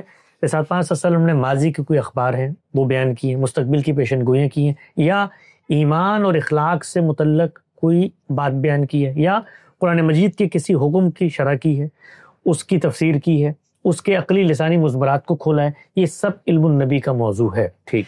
فقہ النبی کیا ہے؟ جو شریعت آپ کو دی گئی اس پر آپ نے عمل درآمد کیا ہے، اس پر ایک اسوہ اور نمونہ پیش کیا ہے، تو شریعت سے متعلق آپ کے اعمال کو ہم نے فقہ کے پس منظر میں رکھ کر بتایا کہ خود پیغمبر جب اس پر عمل کرتا ہے تو اس سے اس کی ایک فقہ وجود میں آتی ہے۔ تیسری چیز آپ کی سیرت و سوانح ہے، آپ کا کردار ہے، آپ سے متعلق باتیں ہیں، آپ کی روز مرہ کیا کھاتے تھے، کیسے گفتگو کرتے تھے، معاملات کیسے کرتے تھے، یہ سیرت۔ تو 3 ابواب میں اس کو تقسیم کیا ہے۔ تو یہ پہلا باب ہے علم النبی کا۔ اس باب میں بھی ہم نے پہلے باب کی بھی پہلی جلد ہے، ہاں یہ میں کوشش ہم نے پہلے باب کی پہلی جلد ہے، تو اس میں ہم نے اس میں کئی جلدیں آئیں گی۔ اس میں ہم نے کوشش یہ کی ہے کہ ان موضوعات کو ترجیح دی جائے، پہلے لیا جائے، جو ہمارے ہاں فہم حدیث کے باب میں کچھ غلط فہمیوں کا باعث بنتے ہیں۔ مثلا آپ نے جتنی بھی اس میں دیکھے ہوں گے نا، آپ باب دیکھیں، ان سب پر ہمارا زاویہ نظر آپ دیکھتے ہیں نا، وہ تھوڑا سا منفرد ہے۔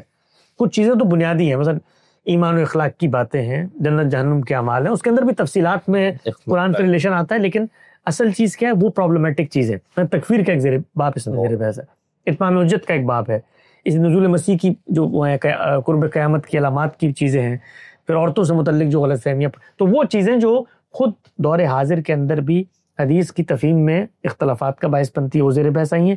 تو اب اس کے اندر اس وقت تک جو کام ہوا تھا اس کو ایک مانوی ترتیب، جس کو آپ ادنیٰ ترتیب کہتے ہیں، اس میں کبھی پہلے بنیادی اصطلاحات ہیں، حدیث جبریل سے آغاز ہوتا ہے، اس کے بعد فطرت کی روایات ہیں، اس کے بعد آپ دیکھتے ہیں تو جنت کے اعمال ہیں، جہنم کے اعمال ہیں، اور پھر کرتے کرتے اس طریقے سے موضوعات آگے بڑھتے ہیں تو ان میں پھر پرابلمٹک چیزیں بھی آنا شروع ہو جاتی ہیں۔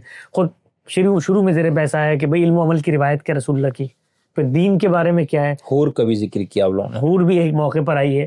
تو اس طریقے سے، اور وہ بھی دیکھیں بڑی دلچسپ ہے، آپ حور کی روایتیں جب اس میں کھول کے پڑھیں گے تو ہمارے یہاں جو پوری پہلے وہی پڑھی میں نے کہا مسئلہ آپ لوگوں نے خراب، تو وہ آپ کو ضرورت بھی ہے وہ پہلے پڑھے تو وہ جو اس میں ایک پوری تصویر ہے ہمارے یہاں، وہ اس طرح سے زیر بحث ہی نہیں ہے وہاں پہ، وہاں پر زیر بحث ہی نہیں ہے۔ آپ دیکھیں جو صحیح روایتیں ہیں، سینکڑوں روایتوں میں سے وہ ان کا انتخاب کیا گیا سند کی بنیاد پہ، اور پھر ان کی توجیہ کر کے وہاں بتایا گیا۔ تو اس زاویے سے ایک نیا کام ہے، اور دیکھیں ہم لوگوں کے ساتھ اور ہمارے کافی جرائم ہیں، تو اس وجہ سے ایک بیگیج لگا ہوا ہے۔ جی جی، تو کوئی بھی انڈیپینڈنٹلی خالی ذہن ہو کے اس کام کا جائزہ نہیں لے گا۔ ہمارے یہاں یہی مسئلہ ہے، وہ اس میں لازماً کیڑے نکالیں گے، اس کے اندر دیکھیں گے کہ عربی غلطی ہو گئی، ان کو تو الف لام یہاں پر رہ گیا، یہاں پر نقطہ رہ گیا، فلاں ہو گیا۔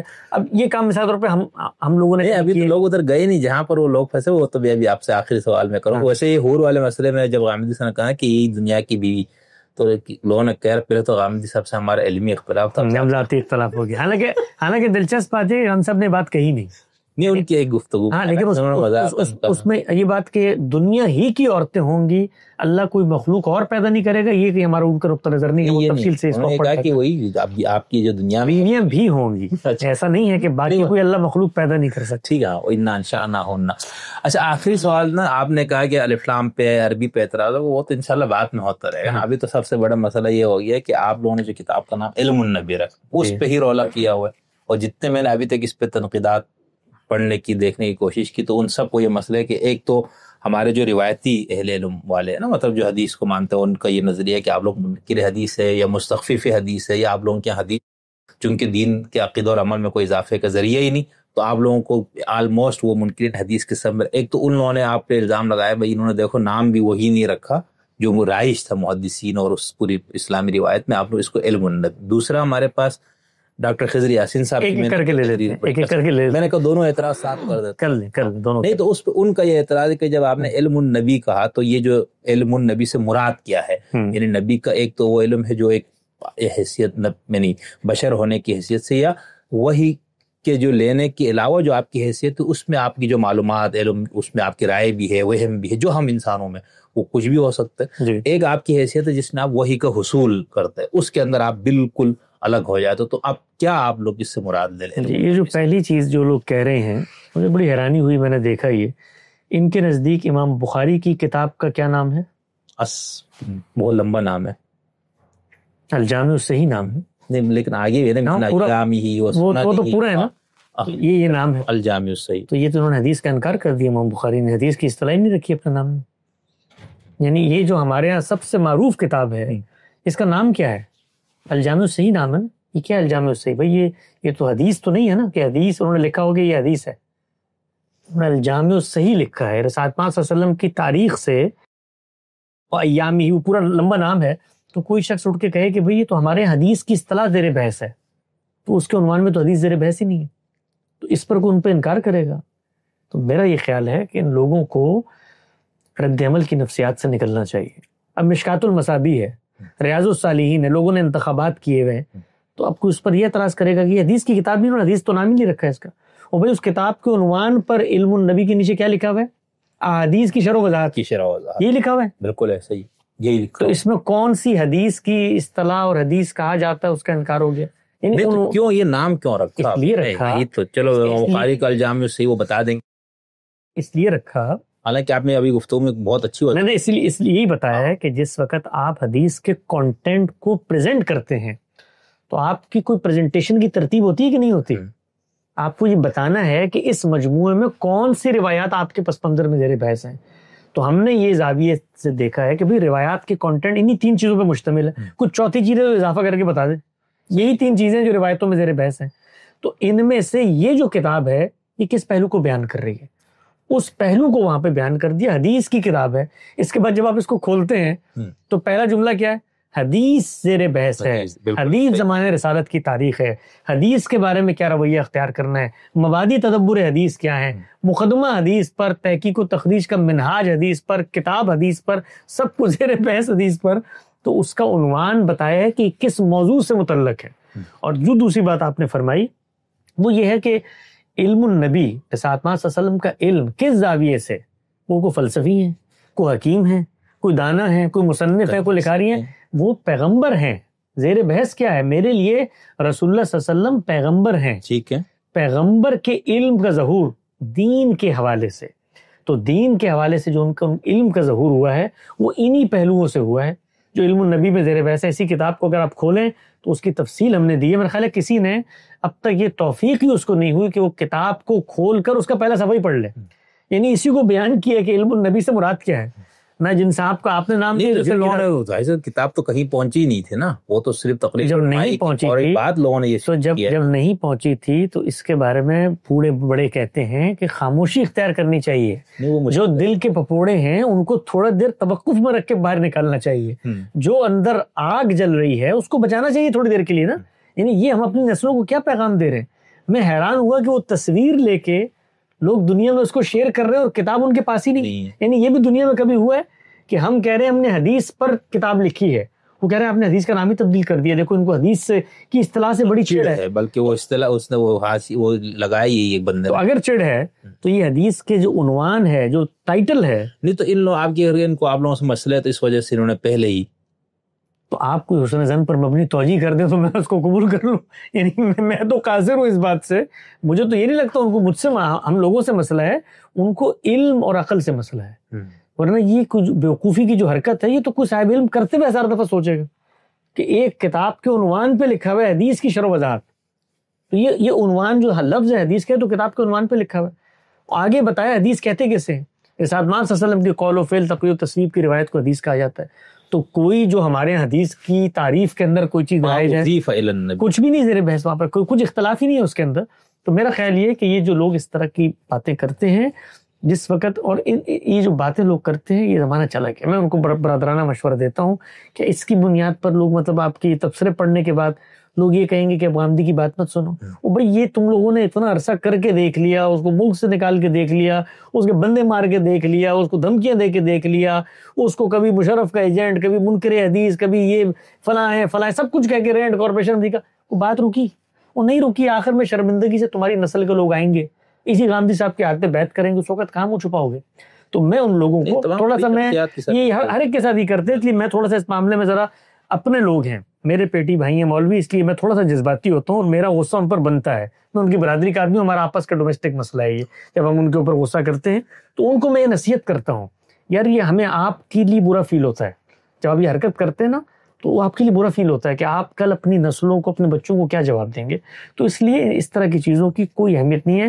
غامدی صاحب کی فکر ایک احرام ہے جس کو انگریزوں سے ڈھایا نہیں جا سکتا. واہ ماشاء اللہ. اچھا اس میں یہ جو نبی کی ہے، بس یہ میں بات آپ سے بہت ٹائم لیا سر، میں نے بہت آپ کی مہربانی، آپ کی محبت ہے مجھ سے بھی اور علم سے بھی، اس وجہ سے دیکھیں نا آپ اتنی دیر سے میں نے آپ کو روکا ہوا ہے، حالانکہ آپ بات کی تھی کہ تھوڑا مختصر کریں گے. بہت آپ کی نوازش. لیکن یہ نبی کی جو حیثیت، اس سے تو آپ انکار نہیں کر سکتے نا، ایک بشری حیثیت میں ان کا اپنے کچھ معاملات، پسند ناپسند، انسان کی حیثیت سے انہوں نے جو مثال، بہت ساری چیزیں ہیں نا، ایک وہ نبی کی حیثیت. تو آپ اس کو، آپ لوگ اس فرق کے قائل نہیں کرتے؟ نہیں، اس فرق کے قائل ہیں، بالکل اس فرق کے قائل ہیں، اس فرق کے قائل ہیں. اور اس فرق کے قائل ہونے کا یہ مطلب نہیں ہوتا کہ پیغمبر نے جہاں دین کی شرح و وضاحت کی ہے اس کو آپ انسان کے اس اختیار میں ڈال دیں. وہ پیغمبر ہیں، وہ دین کے معاملے میں اگر کوئی غلط بات کرتے ہیں تو اللہ اس پر ان کو قائم نہیں رہنے دے سکتا. اس کی توسیع ہوتی ہے یا اس کو روک دیا جاتا ہے. یہ جو پہلو ہے، خود اس کتاب کو جب آپ پڑھیں گے اس میں خود رسول اللہ کے فیصلے، خود رسول اللہ بتا رہے ہیں اپنے بارے میں. آپ نے خود بتایا ہے کہ دین سے متعلق جب کوئی میں بات کہتا ہوں تو اس کی حیثیت کیا ہے، اور دنیا سے متعلق جب میں بات کہتا ہوں اس کی حیثیت کیا ہے. پھر آپ انسان ہیں. اس میں بعض تبصرے ہم نے اس میں بیان کیا ہے کہ بعض اساتذہ صلی اللہ علیہ وسلم کے تبصرے اس پیغام صاحب نے لکھا ہے، اس کو پیغمبرانہ تبصرے پہ معمول نہیں کرنا چاہیے، یہ ایک انسانی تبصرہ ہے. اسی طرح سے بیان کیا ہے ایک موقع پر، جب آپ کتوں والی روایتیں پڑھیں گے جہاں پر آپ صلی اللہ علیہ وسلم نے ایک خاص کیفیت کے اندر، غلبہ حال کی جو کیفیت ہوتی ہے، اس میں کہا کہ ان سب کو نکالو مدینہ سے اور مار دو ان کتوں کو. اس کو بتایا ہے کہ یہ بشری حیثیت میں معاملات ہو رہے ہیں. تو ہر جگہ پر جب آپ اس کام کو پڑھیں گے تو اندازہ ہوگا کہ اللہ کے پیغمبر، علم النبی میں یہ دونوں چیزیں شامل ہیں. نہیں، علم النبی یہاں پر دین سے متعلق چیزیں شامل ہیں. وہ یہ پہلو جو کہ روایتوں میں زیر بحث آ رہا ہے نا، جو تو اس میں وہاں وضاحت موجود ہے. وہاں پر ہر جگہ حاشیوں میں بتایا گیا ہے کہ یہ تبصرہ کس چیز پر محمول ہے. ارشاد پاک صلی اللہ علیہ وسلم کوئی عرب میں رائج روایت ہے اس کو دہرا رہے ہیں، کوئی بات ہے اس کو یہاں پر بیان کر رہے ہیں. مثال کے طور پہ ہمارے یہاں معارف نبوی میں بیان کی جاتی ہیں بہت ساری روایات طب کے حوالے سے، اور طب نبوی کا پورا عنوان دیا جاتا ہے. وہ خود روایتیں بتاتی ہیں کہ سیدہ عائشہ کی بڑی مشہور روایت ہے مسند احمد کی، انہوں نے بتایا ہے کہ رسول اللہ جب بیمار ہوتے تھے تو مدینے کے اطراف کے جو اطباء تھے، میں ان سے مشورہ کر کے نسخے مرتب کرتی تھی. تو وہ اب نسخے سے اگر اساتذہ صلی اللہ علیہ وسلم کو فائدہ ہوا تو اس پس منظر میں وہ بھی بیان کر رہے ہیں اس کو. وہ کوئی دین کی شرح و وضاحت نہیں ہے، وہ کوئی پیغمبر. اور یہ بالکل واضح ہے، آپ کہہ رہے کہ یہ بالکل واضح ہو جاتا ہے، اس لیے کہ دین جو ہے وہ محکم ہے، وہ اصل جگہ پر پڑا ہوا ہے. وہ خود بتا دیتا ہے کہ اس کے جو بھی آپ بات کریں گے وہ اس کے عقلی لسانی مضمرات ہونے چاہیے. اس کو بتانا چاہیے کہ پیغمبر کرنے کیا آیا ہے، اور پیغمبر جو بات کر رہا ہے وہ وہاں کوالیفائی ہو رہی ہے. تو میں آخر میں لوگوں کو دعوت دیتا ہوں کہ آپ کو جو چیزیں ملتی ہیں ذخیرہ حدیث میں ان کو لے کر آئیں، ہمارے پاس لے کر آئیں، اور پہلے اس کو سمجھیں کہ ہمارے زاویہ نظر سے قرآن مجید کا وہ کیا فہم ہے جس کی روشنی میں وہ روایتیں اصل دین ہی کی شرح و وضاحت ہیں.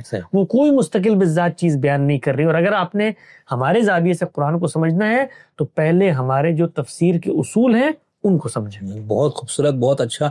اور میں آپ کو مبارکباد بھی دیتا ہوں طالب علم کے طور پر کہ اتنا عظیم کام آپ لوگوں نے کیا ہے، بہت بڑا.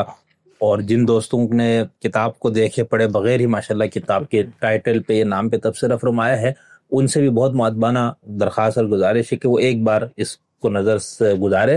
اور اگر ان کو لگتا ہے کہ انہوں نے اس سے پہلے غلط ایک رائے قائم کی تھی تو امید یہ ہے، کیونکہ اہل علم کو اپنی رائے سے رجوع کرنے میں ان کو کوئی تعامل نہیں ہونا چاہیے. صاحب علم کی سب سے بڑی نشانی یہی، اس میں کبر نہیں ہوتا، تکبر نہیں ہوتا، اس کو اصرار نہیں ہوتا رائے غلط ثابت ہونے پر وہ کوئی شرم اور حیا کے نام پہ یا کسی اور نام پہ.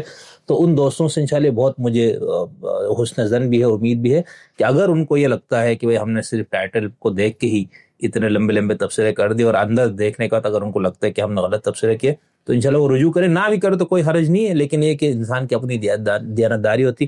بھئی میں تو طالب علم کے طور پر بہت اس پہ خوش ہوں، شاد ہوں اور بہت زیادہ یعنی سعادت بھی محسوس کر رہا ہوں کہ ایک ایسا کام جس کا بہت عرصے سے سن رہے تھے ہم لوگ کہ یہ ایسا کام ہے، اور جو ہم غامدی صاحب کی جو اشراق کے اندر حدیث کی شرح وضاحت میں چیز دیکھتے اس وقت دل سے یہ بات نکلتی تھی ہمیشہ کہ تمام ذخیرہ حدیث کو اسی طرح کیا جائے تو ایک بہت اچھا ایک آپ کے سامنے پیغمبر کی تعلیمات یا احادیث کا اس کے پورے پس منظر کے ساتھ آپ کے سامنے وہ سب کچھ آئے گا، تو پھر اس سے دین کا کوئی مسئلہ اخذ کرنے وغیرہ میں ہمارے لیے آسانی ہوگی. تو انشاءاللہ پھر آپ سے ملاقات ہوتی. بہت شکریہ سر، تھینک یو، اور دوبارہ مبارکباد. انشاءاللہ ہم آپ کے لیے دعا گو بھی ہے، امید بھی ہے کہ اس کی جتنی بھی جلدیں ہو انشاءاللہ جلد از جلد منظر عام پر.